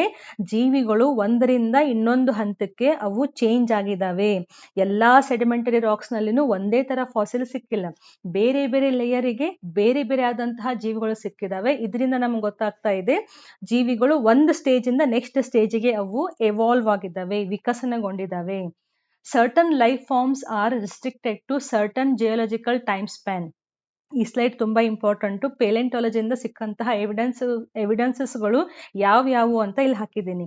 So certain life forms are restricted to certain geological time span ಅಂದ್ರೆ ನಮಗೆ ಸಿಕ್ಕಂತಹ ಫಾಸಿಲ್ಸ್ ಅನ್ನ ನಾವು ರಫ್ ಆಗಿ ನೋಡಿದ್ರೆ ಕೆಲವೊಂದು ಜಾಗದಲ್ಲಿ ಕೆಲವೊಂದು ಪೆಕ್ಯುಲಿಯರ್ ಸ್ಪೀಸೀಸ್ಗಳು ಅಲ್ಲಷ್ಟು ಮಾತ್ರ ಕಂಡಿದ್ದಾವೆ. ಅದೇ ಸೆಡಿಮೆಂಟರಿ ರಾಕ್ ಅದು ಬೇರೆ ಕಡೆ ಹೋದ್ರೆ ಅದು ಅಲ್ಲಿ ಕಾಣಿಸಿಲ್ಲ. ವಾಟ್ ಡಸ್ ಇಟ್ ಮೀನ್ ಅಂದ್ರೆ ಆ ಜೀವಿ ಪರ್ಟಿಕ್ಯುಲರ್ ಆದಂತಹ ಒಂದೇ ಜಾಗದಲ್ಲಿ ಆ ಜೀವಿಗಳು ವಾಸಿಸ್ತಾ ಇದ್ವು, ಅವು ಅಲ್ಲೇ ನಶಿಸಿ ಕೂಡ ಹೋದವು ಅಂತ ನಮಗೆ ಒಂದು ಐಡಿಯಾ ಸಿಗುತ್ತೆ. Okay, and new life forms have arisen at different times in the history of the earth. So ಈ ಫಾಸಿಲ್ಸ್ ಗಳು ನಮ್ಗೆ ಏನ್ ಹೇಳ್ತಾ ಇದಾವೆ? ಟೈಮ್ ಟು ಟೈಮು ಹೊಸ ಸ್ಪೀಸೀಸ್ಗಳು, ಹೊಸ ಜೀವಿಗಳು ಹುಟ್ಕೊಂಡಿದ್ದಾವೆ ಅಂತ ಒಂದು ರಫ್ ಐಡಿಯಾನ ಅವು ಕೊಡ್ತಾ ಇದ್ದಾವೆ. So these are the 3 evidences from paleontology. ಈ 3 ಸ್ಟೆಪ್ಸ್ ಗಳನ್ನ, ಈ 3 ಪಾಯಿಂಟ್ಸ್ ಗಳನ್ನ ಎಕ್ಸ್ಪ್ಲೇನ್ ಮಾಡ್ಲಿಕ್ಕೆ ನಿಮ್ಗೆ ಇದೆಲ್ಲಾ ಪ್ರೊಸೀಜರ್ಸ್ ಗಳನ್ನ ನಾನು ಹೇಳೋದು ಅವಶ್ಯಕತೆ ಇತ್ತು. ಸೊ ಇಲ್ಲಿ ನಾನು 3 ಸ್ಲೈಡ್ಸ್ ಗಳನ್ನ ಯೂಸ್ ಮಾಡ್ಕೊಂಡೆ. ಇವೆಲ್ಲವೂ ಏನು? ಇವು ಆ ಜೀವಿಗಳ ಪಳಿಯುಳಿಕೆಗಳು. ಪೆಲೆಂಟಾಲಜಿಸ್ಟ್ ಸ್ಟಡಿ ಮಾಡ್ಬೇಕಾದ್ರೆ ಈ ತರ ಅವ್ರಿಗೆ ಏನಾದ್ರು ಭೂಮಿಯನ್ನ ಅಗಿತಾ ಸಿಕ್ತು ಅಂತಂದ್ರೆ ಅದನ್ನ ಅವ್ರು ಸುಮ್ನೆ ಬಿಡಲ್ಲ. ಯಾವ್ದೋ ಒಂದ್ ಜೀವಿ ಸತ್ತಿದೆ ಅಂತ, ಅದನ್ನ ಸ್ಲೋ ಆಗಿ ಕರೆಕ್ಟ್ ಆಗಿ ಅದನ್ನ ತೆಗಿತಾರೆ. ಅವ್ರ ಕಡೆ ಇರುವಂತಹ ಇನ್ಸ್ಟ್ರೂಮೆಂಟ್ಸ್ ಇಂದ ತೆಗೆದು ಅದನ್ನ ಜೋಡಣೆ ಮಾಡಿ ಅದನ್ನ ಸ್ಟಡಿ ಮಾಡ್ತಾರೆ. ಹಾಗಾದ್ರೆ ಈ ಜೀವಿ ಈಗಿರುವಂತಹ ಯಾವ ಜೀವಿ ಜೊತೆ ಅದು ಸ್ವಲ್ಪ ಮ್ಯಾಚ್ ಆಗ್ತಾ ಇದೆ ಅಂತ ಸ್ಟಡಿ ಮಾಡೋದು. ಗೊತ್ತಾಯ್ತಾ? So this is the first one, that is evidences from paleontology, ಫಾಸಿಲ್ಸ್ಗಳಿಂದ ಸಿಗುವಂತಹ ಆಧಾರಗಳು, ಪ್ರೂಫ್ಗಳು. Next one is a comparative anatomy and morphology. ಈ ಪಾಯಿಂಟ್ ಅನ್ನ ತಗೊಳ್ಳೋಣ. ಓಕೆ, ನಾವು what is this comparative anatomy and morphology? ನಾನು ಆವಾಗಲೇ ಹೇಳಿದಂಗೆ ಬೇರೆ ಬೇರೆ ಸ್ಟೇಜಸ್ನಲ್ಲಿ ಎವಾಲ್ವ್ ಆದಂತಹ ಆರ್ಗ್ಯಾನಿಸಮ್ಸ್ ಏನಿದಾವಲ್ಲ, ಅವತರದ್ದು ಹೊರಗಡೆ ಕಾಣಿಸುವಂತಹ ಫೀಚರ್ಸ್ ಮತ್ತೆ ಒಳಗಡೆ ಇರುವಂತಹ ಇಂಟರ್ನಲ್ ಫೀಚರ್ಸ್ ಅನ್ನ ಕಂಪೇರ್ ಮಾಡಿ ಸ್ಟಡಿ ಮಾಡೋದು. ಇವಾಗ ನಮ್ಮ ಬಾಡಿ ಹೆಂಗಿದೆ, ಫಿಶಸ್ ಬಾಡಿ ಹೆಂಗಿದೆ, ನಮ್ಮ ಬಾಡಿ ಜೊತೆ ಬರ್ಡ್ಸ್ ಬಾಡಿ ಹೆಂಗೆ ಮ್ಯಾಚ್ ಆಗುತ್ತೆ, ಸೇಮ್ ಇದಾವ ಡಿಫ್ರೆಂಟ್ ಆಗಿದಾವ? ನೋಡ್ಲಿಕ್ಕಂತೂ ಆಬ್ವಿಯಸ್ಲಿ ಡಿಫ್ರೆಂಟ್ ಇದೀವಿ, ಬಟ್ ಒಳಗಡೆ ಸ್ಟ್ರಕ್ಚರ್ ಹೆಂಗಿದೆ, ಸೊ ಕಂಪೇರ್ ಮಾಡಿ ಸ್ಟಡಿ ಮಾಡೋದು. ಅದರಿಂದ ಕೂಡ ನಮಗೆ ಪ್ರೂಫ್ಗಳು ಸಿಗ್ತಾವಂತೆ. ಸೊ ಯಾವ್ಯಾವ ಪ್ರೂಫ್ ಅಂತ ಒನ್ ಬೈ ಒನ್ ಓದ್ತಾ ಹೋಗೋಣ. ಈ ಕಾನ್ಸೆಪ್ಟ್ ಅಂದ್ರೆ evidences from comparative anatomy and morphology ಸ್ವಲ್ಪ ಲಾಂಗ್ ಆಗಿದೆ, but very very very important for examination point. ಸಿಇಟಿಗೂ ಆಯ್ತು, ನೀಟಿಗೂ ಆಯ್ತು, ಈವನ್ ಥೇರಿ ಪೇಪರ್ಗೂ ಆಯ್ತು. ಕಾನ್ಸೆಪ್ಟ್ ಅನ್ನ ಕರೆಕ್ಟ್ ಆಗಿ ಅರ್ಥ ಮಾಡ್ಕೊಳ್ಳಿ with the help of pictures. Now, what are these? These studies andre comparative anatomy and morphology study shows that similarities and differences among the present day forms and the one that lived in the past. So ಇದನ್ನ study ಮಾಡೋದ್ರಿಂದ ನಮ್ಗೆ ಏನ್ ಗೊತ್ತಾಗ್ತಾ ಇದೆ, ಈಗಿರುವಂತಹ ಜೀವಿಗಳು ಮತ್ತೆ ಮೊದಲಿರುವಂತಹ ಜೀವಿಗಳು ಹೆಂಗೆ ಸಿಮಿಲರ್ ಆಗಿದ್ವು, ಹೆಂಗೆ ಡಿಫ್ರೆಂಟ್ ಆಗಿದ್ವು, ಎರಡು ಪಾಯಿಂಟ್ ಅನ್ನ ಈ ಸ್ಟಡೀಸ್ ನಮ್ಗೆ ತೋರಿಸ್ಕೊಡುತ್ತೆ. And if it is a similarity ಅಂದ್ರೆ ಈಗಿರುವಂತಹ ಜೀವಿಗಳದ್ದು ಮತ್ತೆ ಮುಂಚೆ ಬದುಕಿರುವಂತಹ ಜೀವಿಗಳು ಸೇಮ್ ಆಗಿದ್ವು ಅಂತಂದ್ರೆ ವಾಟ್ ಡಸ್ ಇಟ್ ಇಂಡಿಕೇಟ್? ಆ ಎರಡೂ ಜೀವಿಗಳು ಒಂದೇ ಕಾಮನ್ ಆನ್ಸಿಸ್ಟರ್ಸ್ ಇಂದ ಎವಾಲ್ವ್ ಆಗಿದ್ದಾವೆ ಅಂತ ನಮಗೆ ಐಡಿಯಾ ಸಿಗುತ್ತೆ. ಸೊ ಇಲ್ಲಿ ಬರುವಂತಹ 3 ಸ್ಟ್ರಕ್ಚರ್ಸ್ ಗಳನ್ನ ನೀವು ಸ್ಟಡಿ ಮಾಡಬೇಕು. ಮೊದಲನೇದಾಗಿ ಹೋಮೋಲೋಗಸ್ ಆರ್ಗನ್ಸ್, ದೆನ್ ಅನಾಲೋಗಸ್ ಆರ್ಗನ್ಸ್ ಮತ್ತೆ ವೆಸ್ಟಿಜಿಯಲ್ ಆರ್ಗನ್ಸ್. 3 ಆರ್ಗನ್ಸ್ ಗಳನ್ನ ಇಲ್ಲಿ ನಾವು ಸ್ಟಡಿ ಮಾಡಬೇಕು. Very important. One by one ನಾವು ತಗೋತಾ ಹೋಗೋಣ.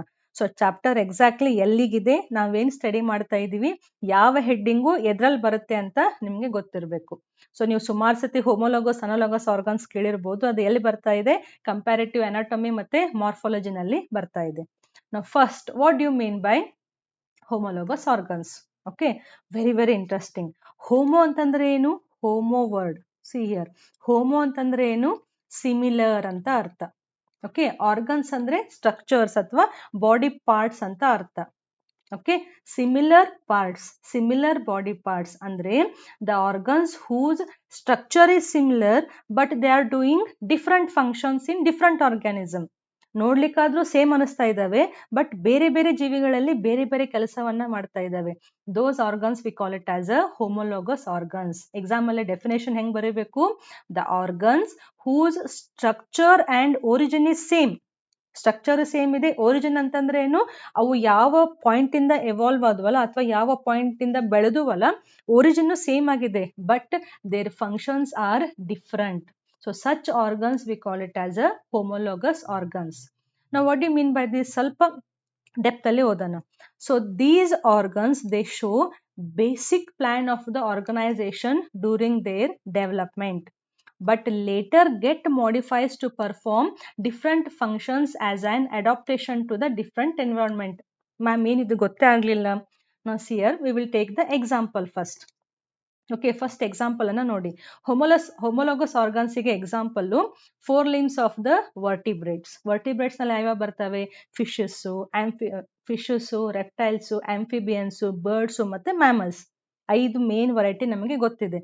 ಸೊ ಈ ಎಲ್ಲಾ 5 ವರ್ಟಿಬ್ರೇಟ್ಸ್ ನಲ್ಲಿ 4 limbs ಅನ್ನ ತಗೊಂಡ್ರೆ ಅಂದ್ರೆ ಮುಂದ್ಗಡೆ ಇರುವಂತಹ ಕೈಯನ್ನ ತಗೊಂಡ್ರೆ they are the example for homologous organs. Homologous ಅಂದ್ರೆ ಏನು? ಸ್ಟ್ರಕ್ಚರ್ ಸೇಮ್ ಇರಬೇಕು. ನಾವು see here, this is the 4 limb of man, this is of cheetah, this is of whale, okay, and this one is of the bat. ನಾವು see here, ಇಲ್ಲೇನಾಗ್ತಾ ಇದೆ? ಈ basic plan ಏನಿದೆಯಲ್ಲ, ಹೊರಗಡೆ ನೋಡ್ಲಿಕ್ಕೆ ಸ್ಟ್ರಕ್ಚರ್ ನಮಗೆ ಬೇರೆ ಬೇರೆ ಕಾಣ್ತಾ ಇದೆ, ಬಟ್ ಸಿ ಹಿಯರ್ ಒಳಗಡೆ ಅವ್ರ ಸ್ಟ್ರಕ್ಚರು ಸೇಮ್ ಆಗಿದೆ. ಸೊ ನಾವು 4 limbs ಸ್ಟ್ರಕ್ಚರ್ ಅನ್ನ ತಗೊಂಡ್ರೆ ನಮ್ಗೆ ರೇಡಿಯಸ್ಸು, ಆಮೇಲೆ ಉಲ್ನಾ, ಆಮೇಲೆ ಕಾರ್ಪಲ್ಸು, ಮೆಟಾಕಾರ್ಪಲ್ಸು, ಹ್ಯೂಮರಸ್, ಏನೇನ್ ಬೋನ್ಸ್ ಇದಾವಲ್ಲ ಆ ಎಲ್ಲಾ ಬೋನ್ಸ್ಗಳು ನಮಗೆ ಸಿಮಿಲರ್ ಆಗಿ ಸಿಗ್ತಾ ಇದಾವೆ. Just A minute. Okay, so ಇಲ್ಲಿ ಬೋನ್ಸ್ ಸ್ಟ್ರಕ್ಚರ್ ಅನ್ನ ತಗೊಂಡ್ರೆ ಎಲ್ಲದ್ರಲ್ಲೂ ರೇಡಿಯಸ್, ಹ್ಯೂಮರಸ್ ಸಿಗುತ್ತೆ, ರೇಡಿಯಸ್ ಸಿಗುತ್ತೆ, ದೆನ್ ಉಲ್ನಾ, ಕಾರ್ಪಲ್ಸ್, ಮೆಟಾಕಾರ್ಪಲ್ಸ್, ಈ ಎಲ್ಲದರಲ್ಲೂ ಸೇಮ್ ಇದಾವೆ. ಸೊ ಸ್ಟ್ರಕ್ಚರ್ ಒಳಗಡೆಯಿಂದ ಸೇಮ್ ಇದೆ, but they are doing different functions in different organism. For example, ಇವಾಗ ನೀವು ಹ್ಯೂಮನ್ ಬೀಯಿಂಗ್ ತಗೊಂಡ್ರೆ ನಮಗೆ 4 limbs ಎದಕ್ಕೆ ಬೇಕು? ಗ್ರಾಸ್ಪ್ ಮಾಡ್ಲಿಕ್ಕೆ, ಏನೋ ಒಂದನ್ನ ಹಿಡ್ಕೊಳ್ಳಿಕ್ಕೆ ಬೇಕು, ಹೌದಾ? ಅದೇ ನೀವು ಚಿತಾದನ್ನ ತಗೊಂಡ್ರೆ ಈ ಏನಂತಾರೆ, ಚಿತಾ ಫಾಸ್ಟ್ ಆಗಿ ರನ್ ಮಾಡ್ತಾ ಇರುತ್ತಲ್ಲ, ಅವಾಗ ಮುಂದ್ಗಡೆ ಕಾಲನ್ನ ಅದು ಫಾಸ್ಟ್ ಆಗಿ ಹಿಂಗ್ ಮೂವ್ ಮಾಡ್ತಾ ಇರುತ್ತೆ. ಸೊ ಫಾರ್ ರನ್ ಮಾಡ್ಲಿಕ್ಕೆ ಅದು 4 limbs ಅನ್ನ ಯೂಸ್ ಮಾಡುತ್ತೆ. ಅದೇ ನೀವು ವೇಲ್ಸ್ ಗಳನ್ನ ತಗೊಂಡ್ರೆ ಸ್ವಿಮ್ ಮಾಡ್ಲಿಕ್ಕೆ ಅದು 4 limbs ಅನ್ನ ಸಹಾಯ ತಗೊಳುತ್ತೆ. ಅದೇ ನೀವು ಬ್ಯಾಟ್ ಅನ್ನ ತಗೊಂಡ್ರೆ ಬ್ಯಾಟು ಫ್ಲೈ ಮಾಡ್ಲಿಕ್ಕೆ 4 limbs ಅನ್ನ ಯೂಸ್ ಮಾಡ್ಕೊಳ್ಳುತ್ತೆ. ಸೊ ಸ್ಟ್ರಕ್ಚರ್ ಇರೋದಂತೂ ಸೇಮ್, ಬಟ್ ಫಂಕ್ಷನ್ಸ್ ಗಳು ಬೇರೆ ಬೇರೆ ಆಗ್ತಾ ಇದಾವೆ. So such organs we call it as a homologous organ. Ma'am ಇವು ಹೆಂಗೆ ನಮಗೆ ಪ್ರೂಫ್ ಅನ್ನ ಕೊಡ್ತಾ ಇದಾವೆ ಅದನ್ನ ನಾವು ನೋಡೋಣ. One more example from plants. Animals ನಲ್ಲಿ ಅಷ್ಟೇ ಅಲ್ಲ, ಪ್ಲಾಂಟ್ಸ್ ನಲ್ಲೂ ಕೂಡ ಹಿಂಗೆ ಹೋಮೋಲಾಗಸ್ ಆರ್ಗನ್ಸ್ ಇರ್ತವೆ. For example the thorns of bougainvillea and tendrils of cucurbita. So ನಾವು ಪ್ಲಾಂಟ್ಸ್ ಸ್ಟ್ರಕ್ಚರ್ ಅನ್ನ ನೋಡಿದ್ರೆ ಸ್ಟೆಮ್ ಇರುತ್ತೆ, ಸ್ಟೆಮ್ಮಿಗೆ ಇಲ್ಲೊಂದು ಲೀಫ್ ಇದೆ ಅಂತ ಇಮ್ಯಾಜಿನ್ ಮಾಡಿ. ಇಲ್ಲಿ ನಮಗೆ ಆಕ್ಸಿಲರಿ ಬರ್ಡ್ಸ್ ಅಂತ ಸಿಗ್ತವೆ. ಈ ಆಕ್ಸಿಲರಿ ಬರ್ಡ್ಸ್ ಗಳು ಏನ್ ಮಾಡ್ತವೆ? ಮುಂದೆ ಹೋಗಿ ಬ್ರಾಂಚಸ್ ಗಳನ್ನ ಮಾಡ್ತವೆ, ಗಿಡದ್ದು ಬ್ರಾಂಚ್ ಗಳನ್ನ ಅವು ಮಾಡ್ತಾ ಹೋಗ್ತವೆ. ಸೊ ಈ ಬೋಗನ್ವಿಲ್ಲಾ ಪ್ಲಾಂಟ್ ಅನ್ನ ತಗೊಂಡ್ರೆ ಇದೇನ್ ಆಕ್ಸಿಲರಿ ಬರ್ಡ್ ಏನಿದೆಯಲ್ಲ, ಇದು ಬ್ರಾಂಚ್ ಆಗೋ ಬದ್ಲಿ ಈ ರೀತಿಯಾದಂತಹ ಶಾರ್ಪ್ ಮುಳ್ಳುಗಳಾಗಿರ್ತವೆ, ಥಾರ್ನ್ಸ್ ಆಗಿರ್ತವೆ. ಯಾಕೆ? ಪ್ರಿಡೇಟರ್ಸ್ ಈ ಪ್ಲಾಂಟ್ ಅನ್ನ ತಿನ್ಬಾರ್ದು ಅಂತ, ಒಂದು ಡಿಫೆನ್ಸ್ ಮೆಕ್ಯಾನಿಸಮ್. ಓಕೆ. ಅದೇ ನೀವು ಕುಕ್ಕುರ್ಬಿಟಾ ಪ್ಲಾಂಟ್ ಅನ್ನ ತಗೊಂಡ್ರೆ ಇದು ಒಂದ್ ರೀತಿಯಾದಂತಹ ಬಳ್ಳಿ, ಸಪೋರ್ಟ್ ಸಿಕ್ಕರೆ ಅದು ಹರಡ್ತಾ ಹೋಗುತ್ತೆ. ಸೊ ಇಲ್ಲಿರುವಂತಹ ಲೀಫು ಬೆಳೆಯುವಂತಹ ಪಾಯಿಂಟ್ ಏನ್ ಆಕ್ಸಿಲರಿ ಬಡ್ ಇದೆಯಲ್ಲ, ಇಲ್ಲಿ ಆಕ್ಸಿಲರಿ ಬಡ್ ಥಾರ್ನ್ ಆಗಿಲ್ಲ, ಅದೇನಾಗ್ತಾ ಇದೆ, ಈ ರೀತಿಯಾದಂತಹ ಹೇರ್ ಲೈಕ್ ಸ್ಟ್ರಕ್ಚರ್ ಟೆಂಡ್ರಿಲ್ಸ್ ಗಳನ್ನ ಫಾರ್ಮ್ ಮಾಡ್ತಾ ಇದೆ. ಈ ಟೆಂಡ್ರಿಲ್ ಏನ್ ಮಾಡುತ್ತೆ?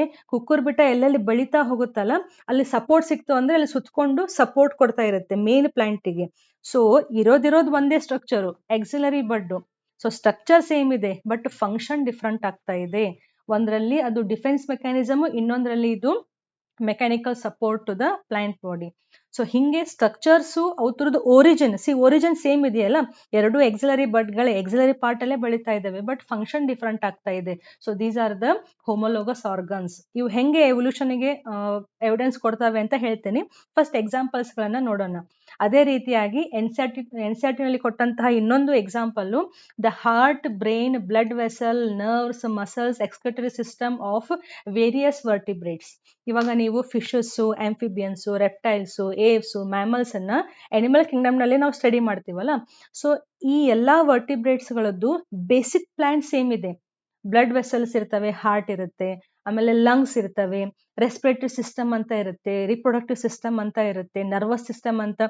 ಬೇಸಿಕ್ ಪ್ಲಾನ್ ಸೇಮ್, ಬಟ್ ಅವುಗಳು ಇರುವಂತಹ ಎನ್ವಿರಾನ್ಮೆಂಟ್ ಮೇಲೆ ಕೆಲವೊಂದು ಮಾಡಿಫಿಕೇಶನ್ಸ್ ಆಗಿ ಬೇರೆ ಬೇರೆ ಕೆಲಸಗಳನ್ನ ಅವು ಮಾಡ್ತಿರ್ತವೆ. ಬಟ್ ಬೇಸಿಕ್ ಪ್ಲಾನ್ ಅಂತೂ ಸೇಮ್ ಇದೆಯಲ್ಲ, ಸ್ಟ್ರಕ್ಚರ್ ಮತ್ತೆ ಒರಿಜಿನ್.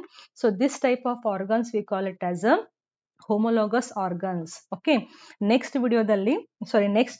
slide ಅಲ್ಲಿ see here, ನಿಮಗೆ ಇಲ್ಲಿ ಗೊತ್ತಾಗುತ್ತೆ ಎವಿಡೆನ್ಸ್ ಏನು ಅಂತ. Now see here, the evidence is homologous organs, the organs whose structure and origin is same but their function is different are called as a homologous organ. Now this part is very very important. Why they have a similar structure and origin?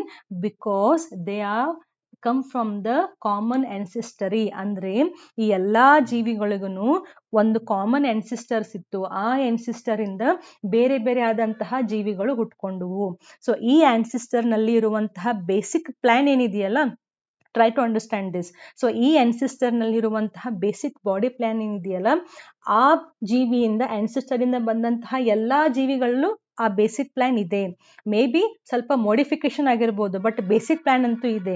So ಇದು ನಿಮ್ಗೆ exam ಅಲ್ಲಿ ಕೇಳ್ಬೋದು, ಈ ಜೀವಿಗಳಲ್ಲಿ ಕಾಣುವಂತಹ ಸಿಮಿಲಾರಿಟೀಸು ಅಥವಾ homologous organs ನಲ್ಲಿ ಇರುವಂತಹ ಸ್ಟ್ರಕ್ಚರ್ ಮತ್ತೆ ಒರಿಜಿನ್ ಸೇಮ್ ಯಾಕಾಗಿದೆ? Because they have come from the common ancestors. ಹಾಗಾದ್ರೆ ಫಂಕ್ಷನ್ಸ್ ಯಾಕೆ ಡಿಫ್ರೆಂಟ್ ಆದವು? ಫಂಕ್ಷನ್ ಸೇಮ್ ಇರ್ಬೇಕಿತ್ತಲ್ಲ, ಬಟ್ ಯಾಕೆ ಫಂಕ್ಷನ್ ಡಿಫ್ರೆಂಟ್ ಆದವು? Because due to the adaptation to different environment. This part, adaptation to different environment. So what you have to remember here, there is one common ancestor. See here, this is one common ancestor. So ಈ ancestor ಇಂದ ಒಂದು fish ಆಗಿರ್ಬೋದು, ಅದು amphibians ಆಗಿರ್ಬೋದು, reptiles ಆಗಿರ್ಬೋದು, mammals ಆಗಿರ್ಬೋದು, ಬೇರೆ ಬೇರೆ ಜೀವಿಗಳು BCDE ಓಕೆ. ಸೊ ಈ ಎಲ್ಲಾ ಜೀವಿಗಳದ್ದು ಬೇಸಿಕ್ ಪ್ಲಾನ್ ಎ ಜೀವಿಯಿಂದಾನೇ ಬಂದಿದೆ, ಆನ್ಸೆಸ್ಟರ್ ಇಂದ. ಸೊ ಬಾಡಿ ಪಾರ್ಟ್ ಸೇಮ್ ಇದೆ, ಬಟ್ ಬಿ ಬಹುಶಃ ನೀರಿನಲ್ಲಿ ಬೆಳೀತಾ ಇರಬಹುದು, ಸಿ ನೆಲದ ಮೇಲೆ ಬೆಳೀತಾ ಇರಬಹುದು, ಡಿ ನೆಲ ಮತ್ತು ನೀರು ಎರಡರಲ್ಲೂ ಬೆಳೀತಾ ಇರಬಹುದು. ಸೊ ಅವು ಇರುವಂತಹ ಎನ್ವಿರಾನ್ಮೆಂಟ್ಗೆ ಅವೇನಾಗಿದ್ದಾವೆ, ಹೊಂದ್ಕೊಂಡು ಆ ಬಾಡಿ ಪಾರ್ಟ್ ಅನ್ನ ಯೂಸ್ ಮಾಡ್ತಾ ಇದ್ದಾವೆ. ಸೊ ಒಂದೇ ಪಾಯಿಂಟ್ ಇಂದ ರೇಡಿಯೇಟ್ ಆಗ್ತಾ ಇದೆಯಲ್ಲ, ಸೂರ್ಯ ಹೆಂಗ್ ತೆಗಿತೀವಲ್ಲ ಹಂಗೆ. So this type of evolution we call it as a divergent evolution. Divergent ಅಂದ್ರೆ ಏನು, ಸ್ಟಾರ್ಟಿಂಗ್ ಪಾಯಿಂಟ್ ಸೇಮ್ ಇದೆ, ಆನ್ಸೆಸ್ಟರ್ ಸೇಮ್ ಇದೆ, ಬಟ್ ಬೇರೆ ಬೇರೆ ಎನ್ವೈರನ್ಮೆಂಟ್ಗೆ ಹೋಗಿ ಅಡಾಪ್ಟೇಷನ್ ಆಗಿ ಎವಲ್ಯೂಷನ್ ಆಗ್ತಾ ಇದೆ. So this type of evolution we call it as a divergent evolution. You have to remember, homologous organs indicate the divergent evolution. ನೆನ್ಪಿಟ್ಕೋಬೇಕು. Okay. Next one is the analogous organs. Full opposite. Structure same ಇದ್ರೆ ಅದು homologous ಆಯ್ತು. Structure different ಇದ್ರೆ ಅನಾಲೋಗಸ್ ಅಂದ್ರೆ just remember different ಅಂತ ಅರ್ಥ. Okay. Organs ಅಂದ್ರೆ again body parts. So body parts ಗಳು ಡಿಫ್ರೆಂಟ್ ಆಗಿದ್ದಾವೆ, but they are doing the same function. So exactly opposite of the homologous organs. The organs which are structurally different, ಅಲ್ಲಿ structurally same ಇದ್ವಲ್ಲ, ಅದಕ್ಕೆ homo similar ಅಂತ ಇತ್ತು. So ಇಲ್ಲಿ structurally ಅವು different ಇದಾವೆ, but functionally they are doing the same thing, same function. Such organs we call it as a analogous organs. So they are not anatomically similar. ಅಂದ್ರೆ ಹೊರಗಡೆ ನೋಡ್ಲಿಕ್ಕೂ similar ಆಗಿಲ್ಲ, ಒಳಗಡೆ ಸ್ಟ್ರಕ್ಚರು ಅವ್ರದ್ದು ಸಿಮಿಲರ್ ಆಗಿಲ್ಲ, but what they are doing the same function ಅನ್ನೇ ಅವು perform ಮಾಡ್ತಾ ಇದ್ದಾವೆ. So they are the result of convergent evolution. ಹೆಂಗೆ ಅಂತ ನಾನು ಮುಂದೆ ಹೇಳ್ತೀನಿ. ಹೋಮೋಲೋಗಸ್ ಆರ್ಗನ್ಸ್ ಡೈವರ್ಜೆಂಟ್ ಎವಲ್ಯೂಷನ್ ಆಗಿದ್ವಲ್ಲ, ಅನಾಲೋಗಸ್ ಆರ್ಗನ್ಸ್ಗೆ ಫಸ್ಟ್ ನಾವು ಎಕ್ಸಾಂಪಲ್ಸ್ ಗಳನ್ನ ನೋಡೋಣ. What are the examples? The wings of butterfly and birds. ನಾವು one thing have to remember, butterfly is from Arthropoda, birds ಅಂದ್ರೆ ಏವ್ಸ್ ಅಂತ ಅರ್ಥ. So the wings of insect and wings of birds ಹೆಂಗೆ ಇವು? C here I have taken the butterfly here, ಅಥವಾ ನೀವು common ಯಾವುದೋ ಒಂದು ಇನ್ಸೆಕ್ಟ್ ಅನ್ನ ಇಮ್ಯಾಜಿನ್ ಮಾಡಬಹುದು. ಇನ್ಸೆಕ್ಟ್ ನಲ್ಲಿ ಇರುವಂತಹ ವಿಂಗ್ಸ್ ಗಳೇನಿದಾವಲ್ಲ, they are the extension of integument, ಅಂದ್ರೆ ಸ್ಕಿನ್ ಲೇಯರ್ ಅಂತ ಇಮ್ಯಾಜಿನ್ ಮಾಡಿ. ಸೊ ಇನ್ಸೆಕ್ಟ್ ಅಂತಂದ್ರೆ ಹೆಡ್, ಥೊರಾಕ್ಸ್ ಮತ್ತೆ ಅಬ್ಡೋಮೆನ್ ಇರುತ್ತೆ. ಥೊರಾಕ್ಸ್ ನಲ್ಲಿ ನಿಮಗೆ 3 ಪೇರ್ ಆಫ್ ಲೆಗ್ಸ್ ಗಳಿರ್ತವೆ, ಆಮೇಲೆ ಇಲ್ಲಿ 2 ಪೇರ್ಸ್ ಆಫ್ ವಿಂಗ್ಸ್ ಇರ್ತವೆ. ಸೊ ಇಲ್ಲಿಂದ ಏನು ವಿಂಗ್ಸ್ ಗಳು ಬರ್ತಾ ಇದಾವಲ್ಲ, 2 pair of wings thoracic region ನಲ್ಲಿ, ಆ ಥೊರಾಸಿಕ್ ರೀಜನ್ ಗೆ ಇರುವಂತಹ ಇಂಟೆಗ್ಯುಮೆಂಟ್ ಲೇಯರ್ ಏನಿದೆಯಲ್ಲ, ಮೇಲ್ಗಡೆ ಮತ್ತೆ ಕೆಳಗಡೆ, ಅವೇ ಪೂರ್ತಿಯಾಗಿ ಹಿಂಗೆ ಕಂಟಿನ್ಯೂಸ್ ಆಗಿರ್ತವೆ. So I just draw this structure. This is head, this is thorax and this is abdomen. So ಇದು ಮೇಲ್ಗಡೆ ಪಾರ್ಟ್ ಇಂದ ಒಂದ್ ಲೇಯರು, ಕೆಳಗಡೆ ಪಾರ್ಟ್ ಇಂದ ಒಂದ್ ಲೇಯರು, ಫುಲ್ ತುಂಬಾ ಹತ್ರಕ್ಕೆ ಬಂದು ಅವು ಅಂಟ್ಕೊಂಡಿರ್ತವೆ. ನಮಗ್ ಕಾಣಿಸ್ತಿರೋದು ಒಂದೇ ಲೇಯರು, ಬಟ್ ಅಲ್ಲಿ ಮೇಲ್ಗಡೆ ಅಪ್ಪರ್ ಇಂಟಿಗ್ಯುಮೆಂಟ್, ಲೋವರ್ ಇಂಟಿಗ್ಯುಮೆಂಟ್ ಎರಡು ತುಂಬಾ ಹತ್ರಕ್ಕೆ ಬಂದು ಅವು ಕೂಡ್ಕೊಂಡಿರ್ತವೆ. ಅಂಡ್ ಒಳಗಡೆ you will get a full network of veins. Okay. So this is the wing of insect. So insect ನಲ್ಲಿ ನಿಮಗೆ ಇಂಟೆಗ್ಯುಮೆಂಟೇ ಫುಲ್ ದೊಡ್ಡದಾಗಿ ಬಳಕೊಂಡು ವಿಂಗ್ ಲೈಕ್ ಸ್ಟ್ರಕ್ಚರ್ ಅನ್ನ form ಮಾಡಿರುತ್ತೆ.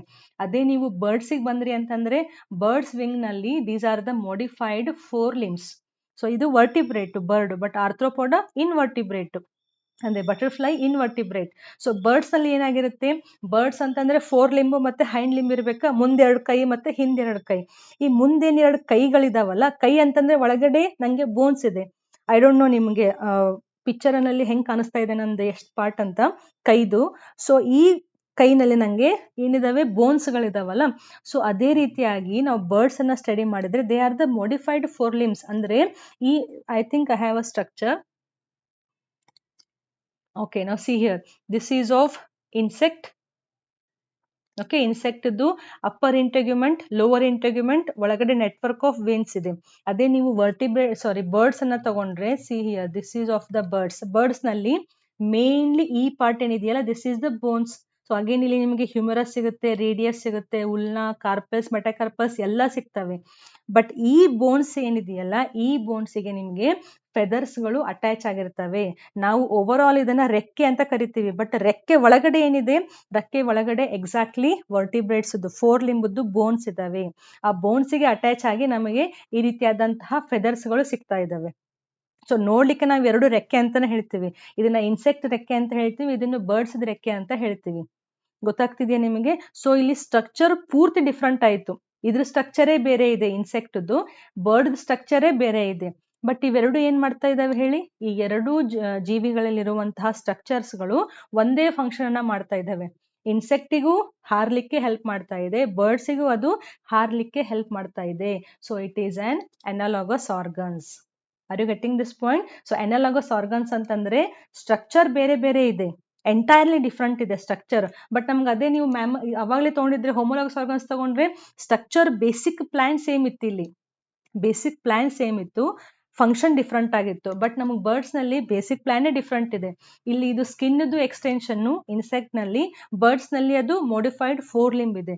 But they are doing the same function. Fly ಮಾಡ್ಲಿಕ್ಕೆ ಅವು help ಮಾಡ್ತಾ ಇದ್ದಾವೆ. Therefore the wings of insect and birds are the example for analogous organs. So ಕೆಳಗಡೆ ಇದನ್ನ ನೀವು ಮರಿಬಾರದು. So why they are similar? Why they are looking similar? ಇದ್ರಲ್ಲೂ ನಾವು ವಿಂಗ್ ಅಂತ ಕರಿತೀವಿ, ಇದ್ರಲ್ಲೂ ವಿಂಗ್ ಅಂತ ಕರಿತೀವಿ. ಯಾಕೆ?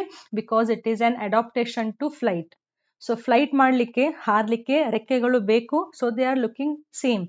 But what is the basic difference? The difference is due to they have not come from the common ancestor. Andre they have not inherited this property from the common ancestor. Invertebrates the ancestor ಬೇರೆ ಇದೆ, vertebrate ಇದ್ದು ancestor ಬೇರೆ ಇದೆ. So ಇವೆರಡು ancestors basic body ಪ್ಲಾನೇ ಬೇರೆ ಬೇರೆ ಇತ್ತು. ಹೌದು ತಾನೆ? ಇನ್ವರ್ಟಿಬ್ರೇಟ್ಸ್ ಬೇಸಿಕ್ ಪ್ಲಾನೇ ಬೇರೆ ಇರುತ್ತೆ, ವರ್ಟಿಬ್ರೇಟ್ಸ್ ಬೇರೆ ಇರುತ್ತೆ. ಸೊ ಈ ಎರಡರದ್ದು ಅನ್ಸಿಸ್ಟರ್ಸ್ಗಳು ಬೇರೆ ಬೇರೆ ಆದ್ರು. ಸೊ ಅದನ್ನ ನೀವು ಇಲ್ಲಿ ಡ್ರಾ ಮಾಡಿದ್ರೆ, ಅದನ್ನ ನೀವು ಡ್ರಾ ಮಾಡಿದ್ರೆ, ಸೊ ಇಲ್ಲಿ ಇನ್ಸೆಕ್ಟ್ ಇದೆ, ಓಕೆ, ಇಲ್ಲಿ ಬರ್ಡ್ ಇದೆ. ಬಟ್ ಎರಡರದ್ದು ಒಂದೇ ಫಂಕ್ಷನ್. ಯಾವುದು? ಫ್ಲೈ ಆಗುವಂತಹ ಫಂಕ್ಷನ್, ಹಾರಾಡುವಂತಹ ಫಂಕ್ಷನ್. ಇದನ್ನ ನಾವು ಕನ್ವರ್ಜೆಂಟ್ ಎವಲ್ಯೂಷನ್ ಅಂತ ಕರಿತೀವಿ. ಅಂದ್ರೆ ಬೇರೆ ಬೇರೆ ಡೈರೆಕ್ಷನ್ ಇಂದ ಹೋಗಿ ಒಂದೇ ಪಾಯಿಂಟಿಗೆ ಕೂಡೋದು, ಕನ್ವರ್ಜ್ ಆಗೋದು. ಸೊ ಡೈವರ್ಜೆಂಟ್ ಅಂದ್ರೆ ಒಂದೇ ಪಾಯಿಂಟ್ ಇಂದ ಬೇರೆ ಬೇರೆ ಕಡೆ ಹೋಗೋದು. ಸೊ ಡೈವರ್ಜೆಂಟ್ ಆದ್ರೆ ಹೋಮೋಲಾಗಸ್ ಆರ್ಗನ್ಸ್. ಅದೇ ನೀವು ಬೇರೆ ಬೇರೆ ಕಡೆಯಿಂದ ಬಂದು ಒಂದೇ ಪಾಯಿಂಟಿಗೆ ಎಂಡ್ ಆದ್ರೆ ಅದು ಕನ್ವರ್ಜೆಂಟ್.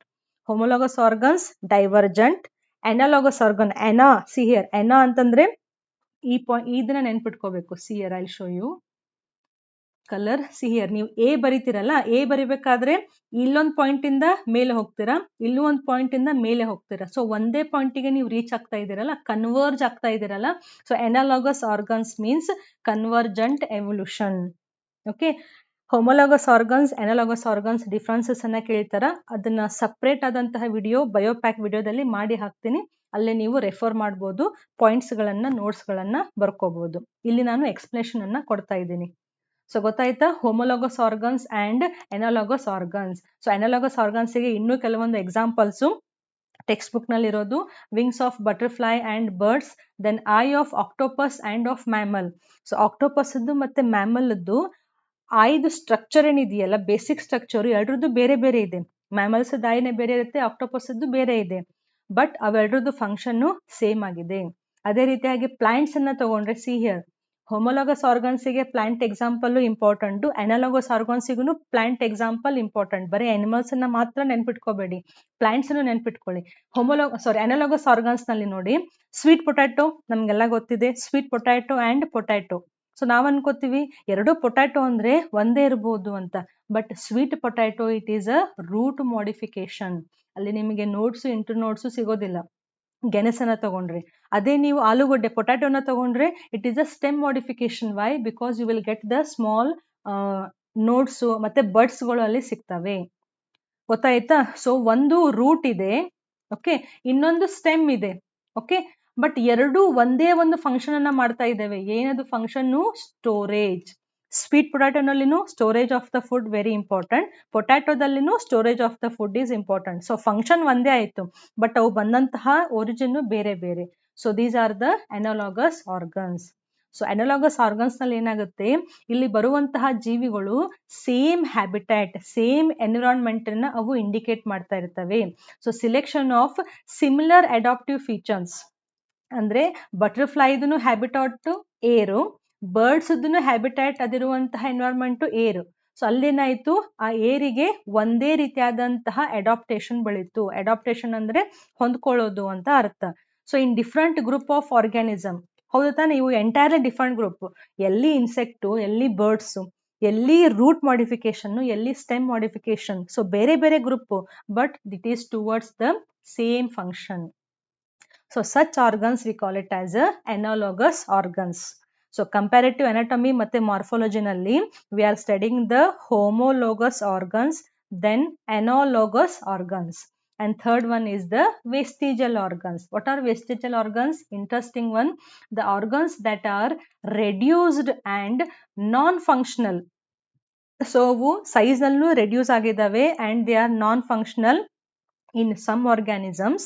Okay, ಎಲ್ಲ organisms ನಲ್ಲಿ ಅಲ್ಲ, in some organisms, but they are very well developed and functional in other organisms.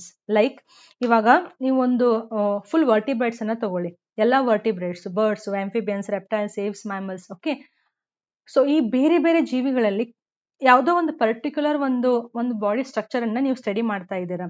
So happen to check, ನೀವು ನೋಡ್ತಾ ನೋಡ್ತಾ ನಿಮ್ಗೆ ಹೆಂಗ್ ಗೊತ್ತಾಯ್ತು ಈ ಬಾಡಿ ಪಾರ್ಟು ಕೆಲವೊಂದು ವರ್ಟಿಬ್ರೇಟ್ಸ್ ನಲ್ಲಿ ತುಂಬಾ ಫಂಕ್ಷನಲ್ ಆಗಿ ಚೆನ್ನಾಗಿ ಬೆಳೆದಿದೆ, ಕೆಲವೊಂದು ವರ್ಟಿಬ್ರೇಟ್ಸ್ ನಲ್ಲಿ ಆ ಬಾಡಿ ಪಾರ್ಟ್ ಫುಲ್ ರೆಡ್ಯೂಸ್ ಆಗಿ ಅದು ಫಂಕ್ಷನ್ನೇ ಮಾಡ್ತಾ ಇಲ್ಲ. ಸೊ ಹಿಂಗೆ ಏನು ಡಿಫ್ರೆನ್ಸಸ್ ಅನ್ನ ಹೊಂದಿರುವಂತಹ ಆರ್ಗನ್ಸ್ ಇರ್ತಾವಲ್ಲ, ಅವನ್ನ ನಾವು ವೆಸ್ಟಿಜಲ್ ಆರ್ಗನ್ಸ್ ಅಂತ ಕರಿತೀವಿ. ಹ್ಯೂಮನ್ ಬೀಯಿಂಗ್ ನಮ್ಮ ಬಾಡಿನಲ್ಲಿ ಹೆಚ್ಚು ಕಡಿಮೆ 100 ವೆಸ್ಟಿಜಲ್ ಆರ್ಗನ್ಸ್ ಇದಾವಂತೆ. That's why we are called as a walking museum. Man is called as a walking museum. ನಮ್ಮಲ್ಲೇ ಎಷ್ಟೊಂದು ಇಂಪಾರ್ಟೆಂಟ್ ಮ್ಯೂಸಿಯಂ ನಲ್ಲಿ ಏನ್ ಡಿಸ್ಪ್ಲೇ ಮಾಡ್ತೀವಲ್ಲ, ಹಂಗೆ ವೆಸ್ಟಿಜಲ್ ಆರ್ಗನ್ಸ್ ಇದಾವಂತೆ. Nearly 100 vestigial organs. What does they indicate? So ನಮ್ದ್ರಲ್ಲಿ ಅವು ಚೆನ್ನಾಗಿ ಬೆಳೆದಿದ್ದಾವೆ, ಓಕೆ, ಬಟ್ ಕೆಲವೊಂದು ಚೆನ್ನಾಗಿ ಬೆಳೆದಿಲ್ಲ, ನಮ್ದ್ರಲ್ಲಿ ಅವು ಚೆನ್ನಾಗಿ ಬೆಳೆದಿಲ್ಲ.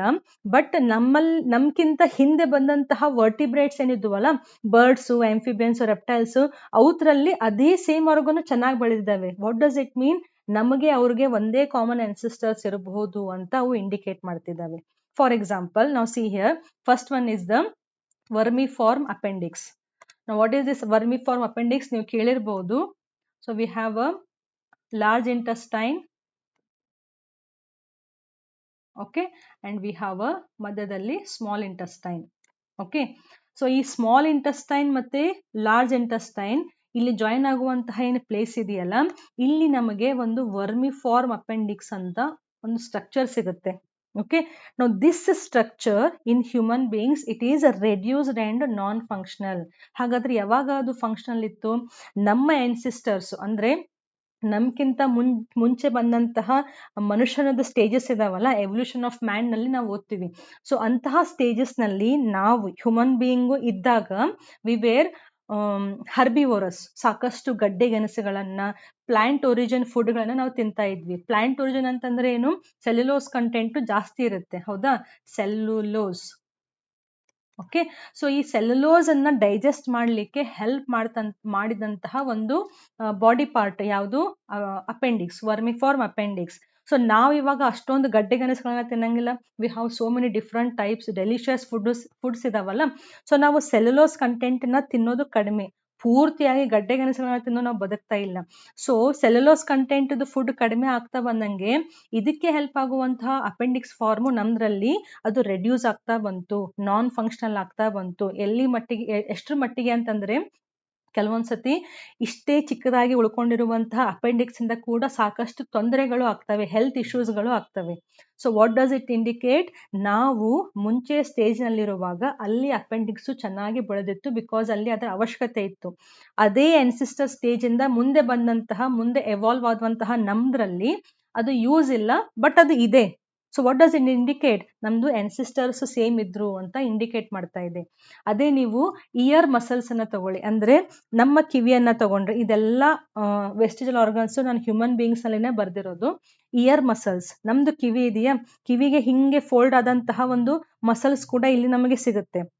ಸೊ ನಮಗೆ ಇವಾಗ ಇದ್ರದ್ದು ಏನೂ ಅವಶ್ಯಕತೆ ಇಲ್ಲ. ಬಟ್ ಅದೇ ನೀವು ಎಲಿಫೆಂಟ್ಸ್ ಅನ್ನ ತಗೊಳ್ಳಿ, ಅಥವಾ ಆಕಳನ್ನ ತಗೊಳ್ಳಿ, ಅಥವಾ ಡಾಗ್ಸ್ ಅನ್ನ ತಗೊಳ್ಳಿ, ಆ ಎಲ್ಲದರಲ್ಲಿ ಕಿವಿದೇನ್ ಪಾರ್ಟ್ ಇದೆಯಲ್ಲ, ಅದು ಯಾವತ್ತೂ ಹಿಂಗ್ ಮೂವ್ ಆಗ್ತಾ ಇರುತ್ತೆ. ಎಕ್ಸ್ಪೆಷಲಿ ಇನ್ ಎಲಿಫೆಂಟ್ ನೀವು ನೋಡಿರ್ಬೋದು. ಇವನ್ ನಿಮ್ದು ಮನೆಯಲ್ಲಿ ಆಕಳು, ಹಸು ಇದ್ರೆ ಹೋಗಿ ನೋಡಿ ಸುಮ್ನೆ ಕಿವಿ ಹೆಂಗಿದೆ ಅಂತ. ಸೊ ಅದು ಕಂಟಿನ್ಯೂಸ್ ಆಗಿ ಹಿಂಗ್ ಮೂವ್ ಆಗ್ತಾ ಇರುತ್ತೆ. ಯಾಕೆ? ಬಿಕಾಸ್ ಅಂತಹ ಜೀವಿಗಳಲ್ಲಿ ಒಂದು ಅಲ್ಲಿ ಬರುವಂತಹ ಇನ್ಸೆಕ್ಟ್ ಅನ್ನ ಅದು ಹಿಂಗೆ ಬಡಿದು ಓಡಿಸ್ದಂಗೆ ಅಥವಾ ದೂರ ಮಾಡ್ತಾ ಇರುತ್ತೆ. ಇನ್ನೊಂದು ಇಲ್ಲಿರುವಂತಹ ಏನು ಇಯರ್ ಮಸಲ್ಸ್ ಇದಾವಲ್ಲ, ಅಲ್ಲಿ ಬರುವಂತಹ ವೈಬ್ರೇಷನ್ಸ್ ಇದಾವಲ್ಲ, ಸೌಂಡ್ ವೈಬ್ರೇಷನ್ಸು, ಅವನ್ನ ಕರೆಕ್ಟ್ ಆಗಿ ಗ್ಯಾದರ್ ಮಾಡಿಕೊಂಡು ಟಿಂಫ್ಯಾನಮ್ ಕಡೆ ರೇಡಿಯೇಟ್ ಮಾಡ್ತವೆ, ರೋಡ್ನ ತೋರಿಸ್ತವೆ, ಒಳಗಡೆ ಹೋಗು ನೀನು ಸೌಂಡ್ ವೇವು ಅಂತ. ಸೊ ಅಲ್ಲಿ ಆರ್ಗಾನಿಸಮ್ಸ್ಗಳಲ್ಲಿ, ಅಂತಹ ಆರ್ಗಾನಿಸಮ್ಸ್ಗಳಲ್ಲಿ ಅದು ಯೂಸ್ ಆಗಿತ್ತು. ಬಟ್ ನಮಗೆ ಇವಾಗ ಅದು ಯೂಸ್ ಇಲ್ಲ, ಯಾಕಂದ್ರೆ ನಮಗೆ ಕಿವಿನೇ ಚೆನ್ನಾಗಿದೆ, ಆರಾಮಾಗಿ ಹಿಂಗೆ ಸ್ಟ್ರೇಟ್ ಆಗಿ ವೈಬ್ರೇಷನ್ಸ್ಗಳು ಹೋಗ್ಬೋದು. ಇನ್ಸೆಕ್ಟ್ ಬಂತು ಅಂದ್ರೆ ಹೊಡಿಲಿಕ್ಕೆ ನಮಗೆ ಕೈ ಕೂಡ ಮಾಡಿಫೈ ಆಗಿದೆ. So but what does in indicate, ನಮ್ಮಲ್ಲಿ ಅದು ಕೆಲಸದಲ್ಲಿ ಇಲ್ಲ, ಕೆಲಸ ಮಾಡ್ತಾ ಇಲ್ಲ, ಬಟ್ ಹಿಂದಿನ ಸ್ಟೇಜಸ್ಗಳಿದ್ವಲ್ಲ ಅಲ್ಲಿ ಅದು ಕೆಲಸವನ್ನ ಮಾಡ್ತಾ ಇತ್ತು. ಸೊ ದ್ಯಾಟ್ ಮೀನ್ಸ್ ನಮ್ದು ಎನ್ಸಿಸ್ಟರ್ಸು ಸೇಮ್ ಇದ್ರು. ಅವಾಗ ಫಂಕ್ಷನಲ್ ಅಲ್ಲಿ ಇತ್ತು, ಯಾಕಂದ್ರೆ ಅದು ಯೂಸ್ ಮಾಡ್ತಾ ಇದ್ವಿ. ಇವಾಗ ನಾವು ಯೂಸ್ ಮಾಡ್ತಾ ಇಲ್ಲ, ಬಟ್ ಅದು ಉಳ್ಕೊಂಡಿದೆ ಇನ್ನು ಅಂತ. ಇನ್ನು ಒಂದು ಕೊಕಿಕ್ಸ್, ವಾಟ್ ಈಸ್ ದಿಸ್? ಇವಾಗ ನೀವು ರೆಪ್ಟೈಲ್ಸ್ ಅನ್ನ ತಗೊಂಡ್ರೆ ಟೇಲ್ ಫಾರ್ಮೇಶನ್ ಇರುತ್ತಾ, ಟೇಲ್ ಇರುತ್ತಾ ರೆಪ್ಟೈಲ್ಸ್ ನಲ್ಲಿ, ಆ ಟೇಲ್ಗೆ ಒಳಗಡೆ ಒಂದು ಬೋನ್ ಸಪೋರ್ಟಿವ್ ಆಗಿರುತ್ತಾ. ಸೊ ನಮ್ಮ ಆನ್ಸಿಸ್ಟರ್ಸ್ ನಲ್ಲಿ, ಅಂದ್ರೆ ಮ್ಯಾನ್ ಆನ್ಸಿಸ್ಟರ್ ಅಲ್ಲ, ಹಂಗೆ ಹಿಂದಕ್ಕೆ ಹೋಗ್ತಾ ಹೋಗ್ತಾ ಹೋಗ್ತಾ ನೀವು ಮಂಗಗಳನ್ನ ತಗೊಂಡ್ರೆ ಅಲ್ಲಿಯೂ ಕೂಡ ಟೇಲ್ ಇರುತ್ತೆ. ಸೊ ಇದೇನ್ ಕೊಕಿಕ್ಸ್ ಬೋನ್ ಇದೆಯಲ್ಲ, ಅಂತಹ ಜೀವಿಗಳಲ್ಲಿ ಹಿಂದಕ್ಕೆ ಹೋದಂಗೆ ಅಲ್ಲಿ ಅದು ಫಂಕ್ಷನಲ್ ಆಗಿತ್ತು, ಟೇಲ್ ಫಾರ್ಮೇಶನ್. ಬಟ್ ನಮಗಿವಾಗ ಟೇಲ್ ಫಾರ್ಮೇಶನ್ ಇಲ್ಲ, ಟೇಲ್ ಇಲ್ಲ, ಸೊ ನಮಗೆ ಆ ಬೋನಿನ ಅವಶ್ಯಕತೆ ಕೂಡ ಇಲ್ಲ. ಅದೇನಾಗಿದೆ, ನಮಗೆ ಬಾಡಿನಲ್ಲಿ ಪೂರ್ತಿಯಾಗಿ ರೆಡ್ಯೂಸ್ ಆಗಿದೆ. ಅದೇ ನೀವು ವಿಸ್ಡಮ್ ಟೀತ್, ಹಿಂದ್ಗಡೆ ಬುದ್ಧಿ ಹಲ್ ಬಂತು ಕಿತ್ತಿಸ್ಕೊಂಬನ್ನಿ ಅಂತ ಹೇಳ್ತೀವಲ್ಲ, ಸೊ ಯಾಕೆ ಇದು ವಿಸ್ಡಮ್ ಟೀತ್ ಬಂತು? ಬಿಕಾಸ್ ನೀವು ಎವಲ್ಯೂಷನ್ ಆಫ್ ಮ್ಯಾನ್ ಅನ್ನ ನೋಡ್ತಿರಲ್ಲ, ನಾವು ಹಿಂದಿನ ಏನು ಸ್ಟೇಜಸ್ಗಳಿದಾವಲ್ಲ ಎವಲ್ಯೂಷನ್ ಆಗ್ತಾ ಆಗ್ತಾ, ಅವಾಗ ಇದು ನಮ್ದು ಜಾಬ್ ಬೋನು ಸ್ವಲ್ಪ ಹಿಂಗೆ ಮುಂದಕ್ಕಿತ್ತು ಈ ರೀತಿಯಾಗಿ. ಓಕೆ, ಎವಲ್ಯೂಷನ್ ಆಗ್ತಾ ಆಗ್ತಾ ನಮ್ಗೆ ಇದು ಬೋನು ಒಳಗಡೆ ಹೋಗ್ತಾ ಹೋಗ್ತಾ ಹಲ್ಲುಗಳು ಕೂಡ ನಮ್ಗೆ ಕಡಿಮೆ ಆಗಿದ್ದಾವೆ. ಸೊ ಮುಂಚೆ ಸ್ಟೇಜಸ್ ನಲ್ಲಿ ನಾವು ಯಾವಾಗ ಕಾಡ್ನಲ್ಲಿ ಇರ್ತಾ ಇದ್ವಲ್ಲ, ಅವಾಗ ಇಲ್ಲಿ ಒಂದು ಹಿಂದ್ಗಡೆ ನಮಗೆ ಮೊಲಾರ್ ಟೀತ್, ಇಲ್ಲಿ ನಮಗೆ ವಿಸ್ಡಮ್ ಟೀತ್ ಅಂತ ಅವಾಗ ಸ್ಟೇಜಸ್ ನಲ್ಲಿ ಇರ್ತಿದ್ವಂತೆ. ಯಾಕೆ? ನಾವು ಅವಾಗ ಗಡ್ಡೆ ಗೆಣಸುಗಳನ್ನ ತಿಂತಾ ಇದ್ವಾ, ಸ್ಲೋ ಆಗಿ ಮೀಟ್ ಅನ್ನ, ಅಂದ್ರೆ ಅಲ್ಲಿರುವಂತಹ ಪ್ರಾಣಿಗಳನ್ನ ಬೇಟೆಯಾಡಿ ಮನುಷ್ಯ ತಿನ್ಲಿಕ್ಕೆ ಸ್ಟಾರ್ಟ್ ಮಾಡಿದ್ದ. ಸೊ ಆ ಮೀಟನ್ನ ತಿನ್ಬೇಕಾದ್ರೆ ತುಂಬಾ ಅದನ್ನ ಅಗಿಬೇಕಿತ್ತು, ಫುಡ್ಡನ್ನ ಜಾಸ್ತಿ ಹಿಂಗೆ ನಾವು ಚೂ ಮಾಡ್ಬೇಕಿತ್ತಲ್ಲ. ಸೊ ಅವಾಗ ನಮ್ಗೆ ಜಾಸ್ತಿ ಇಲ್ಲಿ ವಿಸ್ಡಮ್ ಟೀತ್ಗಳು ಇದ್ವು. ಸೊ ಅವೇನ್ ಮಾಡ್ತಿದ್ವು, ಎಕ್ಸ್ಟ್ರಾ ಹಿಂಗೆ ಚೂ ಮಾಡ್ಲಿಕ್ಕೆ ಹೆಲ್ಪ್ ಮಾಡ್ತಾ ಇದ್ವು. ಬಟ್ ಸ್ಲೋ ಆಗಿ ಒಂದ್ ಕಡೆ ನಮ್ದು ಬೋನ್ ಸೈಜ್, ಜಾ ಕೂಡ ಕಡಿಮೆ ಆಗಿದೆ, ಕೆಳಗಡೆ ಇರುವಂತಹ ಜಾ ಬೋನ್ ಕೂಡ ಕಡಿಮೆ ಆಗಿದೆ ಸೈಜ್ ನಲ್ಲಿ, ಅದರಿಂದ ಹಲ್ಲುಗಳು ಕೂಡ, ನಂಬರ್ ಆಫ್ ಟೀತ್ ಏನಿದೆ ಅದು ಕೂಡ ಕಡಿಮೆ ಆಗಿದೆ. ಅದಕ್ಕೆ ನೋಡಿ, ಇವಾಗ ವಿಸ್ಡಮ್ ಟೀತ್ ಬಂದ್ರೆ ಜಗನೇ ಇಲ್ಲ ಅದು ಬೆಳಿಲಿಕ್ಕೆ. ಯಾಕದು ನೋವಾಗತ್ತೆ? ಬಿಕಾಸ್ ಉಳಿದಿರುವಂತಹ ಸ್ಮಾಲ್ ಜಾಗದಲ್ಲಿ ಅದು ಹುಟ್ಟಬೇಕು. ಗೊತ್ತಾಗ್ತಿದೆಯಾ? ಸೊ ಹುಟ್ಟೋದೇ ಇಲ್ಲ ಅಂತಲ್ಲ, ವಿಸ್ಡಮ್ ಟೀತ್ ಬಂದೇ ಬರುತ್ತೆ, ಬಟ್ ಅದು ನಮ್ದು ಇವಾಗ ರಿಕ್ವೈರ್ಮೆಂಟ್ ಇಲ್ದಿಲ್ಲ. ನಾವ್ ಯಾವಾಗ ಕಾಡ್ನಲ್ಲಿ ಇದ್ವೋ ಅವಾಗ ಅದು ರಿಕ್ವೈರ್ಮೆಂಟ್ ಇತ್ತು, ಅದು ಫುಲ್ ಫಂಕ್ಷನಲ್ ಆಗಿ ಇತ್ತು. ಸೊ ಈ ಎಲ್ಲಾ ವೇಸ್ಟೇಜಲ್ ಆರ್ಗನ್ಸ್ಗಳು ನಮ್ಮ ಬಾಡಿನಲ್ಲಿ ಏನೇನಿದಾವಲ್ಲ, ಅವೆಲ್ಲವೂ ಈಗಿನ ಸ್ಟೇಜಿಗೆ ಅವು ನಾವು ಯೂಸ್ ಮಾಡ್ತಾ ಇಲ್ಲ.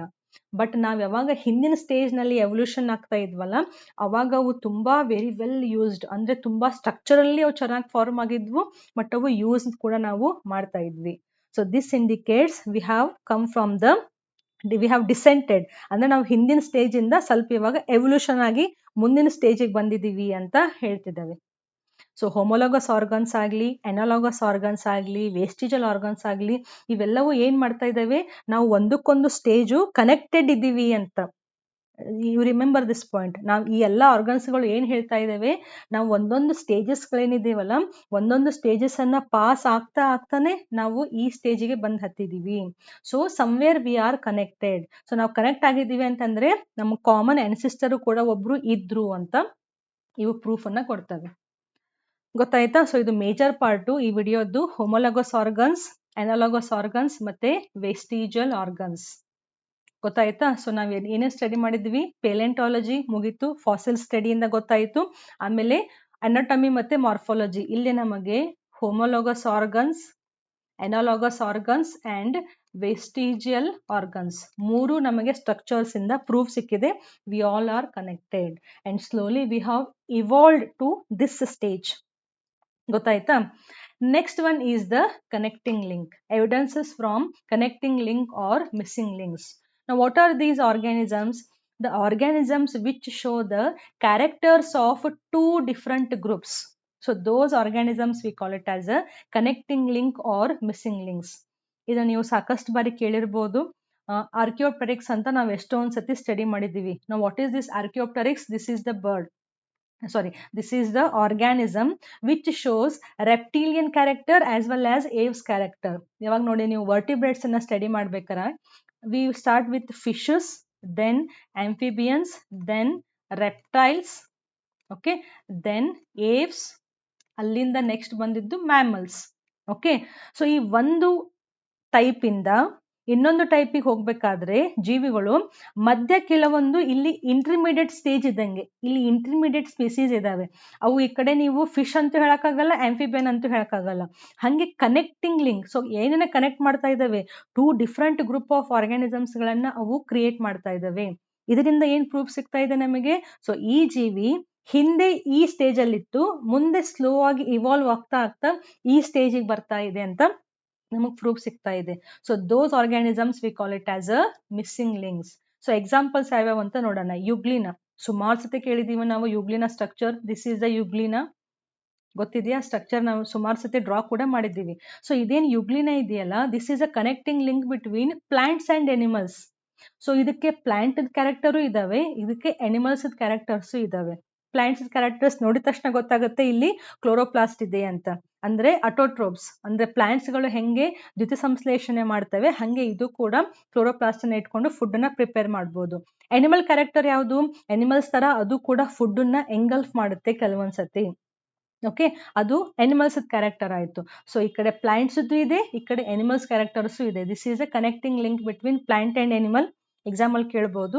ನೆಕ್ಸ್ಟ್ ಪೆರಿಪ್ಯಾಥಸ್, ಇದನ್ನು ಕೂಡ ನಾವು ಎನಿಮಲ್ ಕಿಂಗ್ಡಮ್ ನಲ್ಲಿ ಓದಿದ್ದೀವಿ. This is an connecting link between Annelida and Arthropoda. So ನಾವು ಇನ್ವರ್ಟಿಬ್ರೇಟ್ಸ್ ಓದ್ಬೇಕಾದ್ರೆ ಪೋರಿಫೆರಾ ಸ್ಪಾಂಜಸ್ ಇಂದ ಸ್ಟಾರ್ಟ್ ಮಾಡಿದ್ವಿ.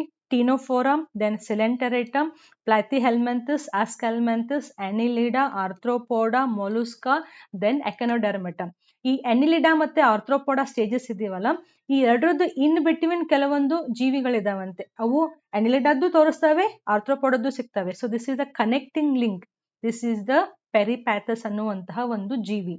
ಅನಿಲಿಡಾ ಯಾಕೆ? ಸೆಗ್ಮೆಂಟೆಡ್ ಬಾಡಿ ಇದೆ. ಆರ್ಥ್ರೋಪೋಡಾ ಯಾಕೆ? ಸಿ ಹಿಯರ್, ಇಲ್ಲಿರುವಂತಹ ಲೋಕೋಮೋಟರಿ ಆರ್ಗನ್ಸ್ ಗಳನ್ನ ನೋಡಿದ್ರೆ jointed appendages, characteristic features of which phylum? Arthropoda.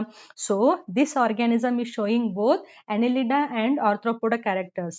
ಇದಷ್ಟೇ ಅಲ್ಲ, ಬೇರೆ ಕ್ಯಾರೆಕ್ಟರ್ಸ್ ಇದಾವೆ, ನಾನು ನಿಮ್ಗೆ ಸಿಂಪಲ್ ಆಗಿ ಎಕ್ಸ್ಪ್ಲೇನ್ ಮಾಡ್ತಾ ಇದ್ದೀನಿ. Next one Archaeopteryx, connecting link between reptiles and mammals. ಈ ಸ್ಟ್ರಕ್ಚರ್ ಅನ್ನ ನೋಡಿದ್ರೆ, ಈ ಫೆದರ್ ಅನ್ನ, 4 ಲಿಂಬ್ ಅನ್ನ ನೋಡಿದ್ರೆ ಮಾಡಿಫೈ ಆಗಿರೋದು ಇದು ಬರ್ಡ್ ತರ ಕಾಣಿಸುತ್ತೆ. ಇವನ್ ನೀವು ಬೀಕ್ ಅನ್ನ ನೋಡಬಹುದು, ಬರ್ಡ್ ತರ ಕಾಣಿಸುತ್ತೆ. ಬಟ್ ನೀವು ಅದೇ ರೆಪ್ಟಿಲಿಯನ್ ಕ್ಯಾರೆಕ್ಟರ್ ಅಂತ ತಗೊಂಡ್ರೆ ಹಿಂದ್ಗಡೆ ಟೇಲ್ ಫಾರ್ಮೇಶನ್ ನಮಗೆ ರೆಪ್ಟೈಲ್ಸ್ ನಲ್ಲಿ ಕಂಡು ಬರುವಂತಹ ಫೀಚರ್ಸ್. ಬೀಕ್ ನಲ್ಲಿ ಇಲ್ಲಿ ಸ್ಮಾಲ್ ಆಗಿ ಈ ರೀತಿ ಹಲ್ಲುಗಳಿರ್ತವೆ. ಬಟ್ ಪ್ರೆಸೆಂಟ್ ಡೇ ಬರ್ಡ್ಸ್ ಇದಾವಲ್ಲ, ಜಸ್ಟ್ ಬೀಕ್ ಇರುತ್ತೆ, ಅಲ್ಲಿ ಮಾಡಿಫೈಡ್ ಟೀತ್ ಅಂತ ಸ್ಟ್ರಕ್ಚರ್ ಇಲ್ಲ ನಮಗೆ. ಸೊ ಈ ಅನಿಮಲ್ ನಲ್ಲಿ, ಆರ್ಕಿಯೋಪ್ಟೆರಿಕ್ಸ್ ನಲ್ಲಿ ನಿಮಗೆ ರೆಪ್ಟೈಲ್ ಕ್ಯಾರೆಕ್ಟರ್ಸ್ ಸಾಕಷ್ಟು ಇದಾವೆ, ಮತ್ತೆ ಬರ್ಡ್ಸ್ ಕ್ಯಾರೆಕ್ಟರ್ಸ್ ಇದಾವೆ. ನಾವು what is this? This is the fossil of Archaeopteryx. ನಾವ್ ಯಾರು ಈ ಜೀವಿಯನ್ನ ನೋಡಿಲ್ಲ, ಬಟ್ ಇದಕ್ ನಮಗೆ ಸಿಕ್ಕಿರುವಂತಹ ಏನೋ ಒಂದು ಫಾಸಿಲ್ ಇದೆಯಲ್ಲ ಈ ಜೀವಿದು, ಇದನ್ನ ನಾವು ಕನೆಕ್ಟ್ ಮಾಡಿ, ಎಲ್ಲಾ ಪಾರ್ಟ್ಸ್ ಗಳನ್ನ ಕನೆಕ್ಟ್ ಮಾಡಿ ನೋಡಿದ್ರೆ ನಮಗೊಂದು ಇಮ್ಯಾಜಿನೇಷನ್ ಸಿಕ್ತು. ಓಕೆ, ಇಂತಹ ಜೀವಿ ಬದುಕಿತ್ತು, ಆ ಜೀವಿ ರೆಪ್ಟಿಲಿಯನ್ ಕ್ಯಾರೆಕ್ಟರ್ ಅನ್ನು ತೋರಿಸ್ತಾ ಇತ್ತು, ಮತ್ತೆ ಅದು ಬರ್ಡ್ಸ್ ಕ್ಯಾರೆಕ್ಟರ್ಸ್ ಅನ್ನು ಅದು ತೋರಿಸ್ತಾ ಇತ್ತು ಅಂತ. Just A minute, charger.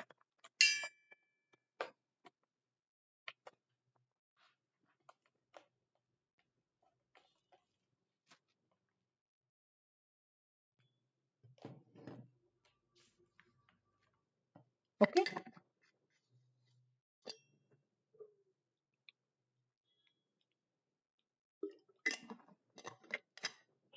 So what is this now? This is the fossil. Now see here, full caudal tail ಅನ್ನ ಫಾರ್ಮ್ ಮಾಡಿದಂತಹ ಬೋನ್ ಪಾರ್ಟ್. ನೆಕ್ಸ್ಟ್ ಮುಂದ್ಗಡೆ ಇಲ್ಲಿ ಬೀಕ್ ಸ್ಟ್ರಕ್ಚರ್ ಕಾಣ್ತಾ ಇದೆ. ಸೊ ಇಲ್ಲಿ ಸಿಕ್ಕಂತಹ ಫಾಸಿಲ್ಸ್ ಅನ್ನ ಜೋಡಣೆ ಮಾಡಿ ಒಂದು ಇಮ್ಯಾಜಿನರಿ ಒಂದು ಆರ್ಗ್ಯಾನಿಸಮ್ ಇತ್ತು ಅಂತ ನಮಗೆ ಗೊತ್ತಾಗ್ತಾ ಇದೆ. ಸೊ ಜಸ್ಟ್ ಇಮ್ಯಾಜಿನೇಷನ್ ಅಲ್ಲಿ ಪ್ರೂಫ್ ಕೂಡ ಇದೆ, ಇದರಲ್ಲಿ ರೆಪ್ಟೈಲ್ ಕ್ಯಾರೆಕ್ಟರ್ ಇದಾವೆ ಮತ್ತೆ ಬರ್ಡ್ಸ್ ಕ್ಯಾರೆಕ್ಟರ್ಸ್ ಇದಾವೆ ಅಂತ. ಸೊ ಇವು ಕೂಡ ಏನ್ ಹೇಳ್ತಾ ಇದಾವೆ, ಎವಲ್ಯೂಷನ್ ಆಗ್ತಾ ಆಗ್ತಾ ಲೈಫ್ ಫಾರ್ಮ್ ಒಂದು ಸ್ಟೇಜ್ ಇಂದ ನೆಕ್ಸ್ಟ್ ಸ್ಟೇಜಿಗೆ ಅದು ಇವಾಲ್ವ್ ಆಗಿದೆ. ಯಾವ ಸ್ಟೇಜ್ ಇಂದ ಬಂದಿದೆಯೋ ಅದಕ್ಕಿಂತ ಕೆಲವೊಂದು ಎಕ್ಸ್ಟ್ರಾ ಕ್ಯಾರೆಕ್ಟರ್ಸ್ ಗಳನ್ನ, ನೆಕ್ಸ್ಟ್ ಸ್ಟೇಜಿಗೆ ಹೋಗುವಂತಹ ಕ್ಯಾರೆಕ್ಟರ್ಸ್ ಗಳನ್ನ ಇವು ತೋರಿಸ್ತಾ ಇದಾವೆ ಅಂತ ಹೇಳ್ತಿದ್ದಾವೆ, ಪ್ರೂಫ್ ಕೊಡ್ತಾ ಇದ್ದಾವೆ. So these are the evidences from connecting and missing links. Okay, so we have completed third one, that is connecting and missing links. ಇದು ಕೂಡ ಆಯ್ತು. Next one is the comparative embryology. So ಇಲ್ಲಿಂದ ನಮಗೇನು proof ಸಿಗ್ತಾ ಇದೆ? Sorry, first we will take the comparative embryology. So embryology ಅಂತಂದ್ರೆ ಏನು? Embryo ಅಂತಂದ್ರೆ ಏನು? ಭ್ರೂಣ ಅಂತ ನಾವೇನು ಹೇಳ್ತೀವಲ್ಲ, study of the developmental stages of different organism. So ಈ ಬೇರೆ ಬೇರೆ ಜೀವಿಗಳದ್ದು ಡೆವಲಪ್ಮೆಂಟಲ್ ಸ್ಟೇಜಸ್, ಎಂಬ್ರಿಯೋದಿಂದ ಫಾರ್ಮ್ ಆದಂತಹ ಡೆವಲಪ್ಮೆಂಟಲ್ ಸ್ಟೇಜಸ್ ಅನ್ನ ನೋಡ್ತಾ ಹೋದ್ರೆ ಅಲ್ಲಿಯೂ ಕೂಡ ನಮಗೆ ಒಂದು ಪ್ರೂಫ್ ಸಿಗ್ತಾ ಇದೆ ಅಂತೆ. ಏನ್ ಪ್ರೂಫ್ ಸಿಗ್ತಾ ಇದೆ? The basic similarity in the group of vertebrates at certain stages in their development is because they have a common ancestry. What do you mean by this? Now see here ಕೆಳಗಡೆ, this is the fish, then salamander, then tortoise, okay, and this is the chick. ಅಂದ್ರೆ birds ಅನ್ನ ತಗೊಳ್ಳಿ. So ಇವನ್ ನೀವು ಇಲ್ಲಿ human beings ನ ಕೂಡ add ಮಾಡ್ಬೋದು. ಮ್ಯಾನದ್ದು ಕೂಡ ನೀವು ಎಂಬ್ರಿಯೋವನ್ನ ಇಲ್ಲಿ ಆಡ್ ಮಾಡ್ಬೋದು. ಓಕೆ, ಸೊ ನಾವೆಲ್ಲ ವರ್ಟಿಬ್ರೇಟ್ಸ್ ಏನಿದ್ದೀವಿ ಇವಾಗ ನೋಡ್ಲಿಕ್ಕೆ ಬೇರೆ ಬೇರೆ ಇದ್ದೀವಿ. ಫಿಶ್ ಇದ್ರೆ ಬೇರೆ ತರ ಇರ್ತೀವಿ, ರೆಪ್ಟೈಲ್ಸ್ ಇದ್ರೆ ಬೇರೆ ಇರ್ತೀವಿ, ಬರ್ಡ್ಸ್ ಇದ್ರೆ ಬೇರೆ ಇರ್ತೀವಿ, ಮ್ಯಾಮಲ್ಸ್ ಇದ್ರೆ ಬೇರೆ ಇರ್ತೀವಿ. ಬಟ್ ನಮ್ದು ಎಲ್ಲರದನ್ನು ಫುಲ್ ಹಿಂದಕ್ಕೆ ಹೋಗಿ ನಮ್ದು ಎಂಬ್ರಿಯೋ ಸ್ಟೇಜಿಗೆ ಹೋಗಿ, ಎಂಬ್ರಿಯೋ ಸ್ಟೇಜ್ ಅಲ್ಲಿ ಡೆವಲಪ್ ಆಗುವಂತಹ ಬೇರೆ ಬೇರೆ ಸ್ಟೇಜಸ್ ನಲ್ಲಿ ನಾವೆಲ್ಲವೂ ಸೇಮ್ ಆಗೇ ಕಾಣ್ತೀವಂತೆ.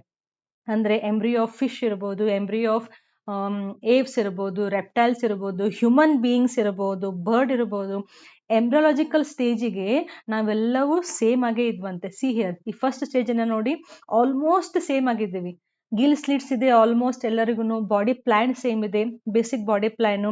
ಆಮೇಲೆ ಸ್ಲೋ ಆಗಿ ನಾವಿರುವಂತಹ ಎನ್ವಿರಾನ್ಮೆಂಟಿಗೆ ಡೆವಲಪ್ ಆಗ್ತಾ ಚೇಂಜಸ್ ಆಗ್ತಾ ಹೋಗಿದ್ದೀವಿ. ನಾವ್ ಎಲ್ಲಿ ನೀರಲ್ಲಿ ಇದೀವೋ, ಆಕಾಶದಲ್ಲಿ ಇದೀವೋ, ಭೂಮಿ ಮೇಲೆ ಇದೀವೋ, ಎರಡು ಕಡೆ ಇದೀವೋ, ಆಮೇಲೆ ಸ್ಟೇಜಸ್ ನಲ್ಲಿ ಡಿಫ್ರೆನ್ಸಸ್ ಬಂದಿದೆ. ಬಟ್ ಇನಿಷಿಯಲ್ ಡೆವಲಪ್ಮೆಂಟಲ್ ಸ್ಟೇಜಸ್ ಏನಿದೆಯಲ್ಲ ನಮ್ದೆಲ್ಲರದು ಸೇಮ್ ಇದೆಯಂತೆ. ಎಷ್ಟರ ಮಟ್ಟಿಗೆ ಅಂದ್ರೆ, ನಾವು ಗ್ಯಾಸ್ಟ್ರುಲಾ ಫಾರ್ಮೇಶನ್ ಆಗಿ ಎಂಬ್ರಿಯೋ ಫಾರ್ಮ್ ಆಗಬೇಕಾದ್ರೆ ಒಂದು ಎಂಬ್ರಿಯೋನ ಕೊಟ್ರೆ ನಿಮಗೆ, ಆ ಎಂಬ್ರಿಯೋ ಫಿಶ್ ಇದ್ದ ಅಥವಾ ಮ್ಯಾಮಲ್ಸ್ ಇದ್ದ, ರೆಪ್ಟೈಲ್ಸ್ ಇದ್ದ ಅಂತ ಹೇಳಲಿಕ್ಕೂ ಆಗಲ್ಲ. ಅಷ್ಟರ ಮಟ್ಟಿಗೆ ನಮ್ಮ ಎಂಬ್ರಿಯೋಸ್ಗಳು ಸೇಮ್ ಇರ್ತಾವಂತೆ. ವಾಟ್ ಡಸ್ ಇಟ್ ಮೀನ್?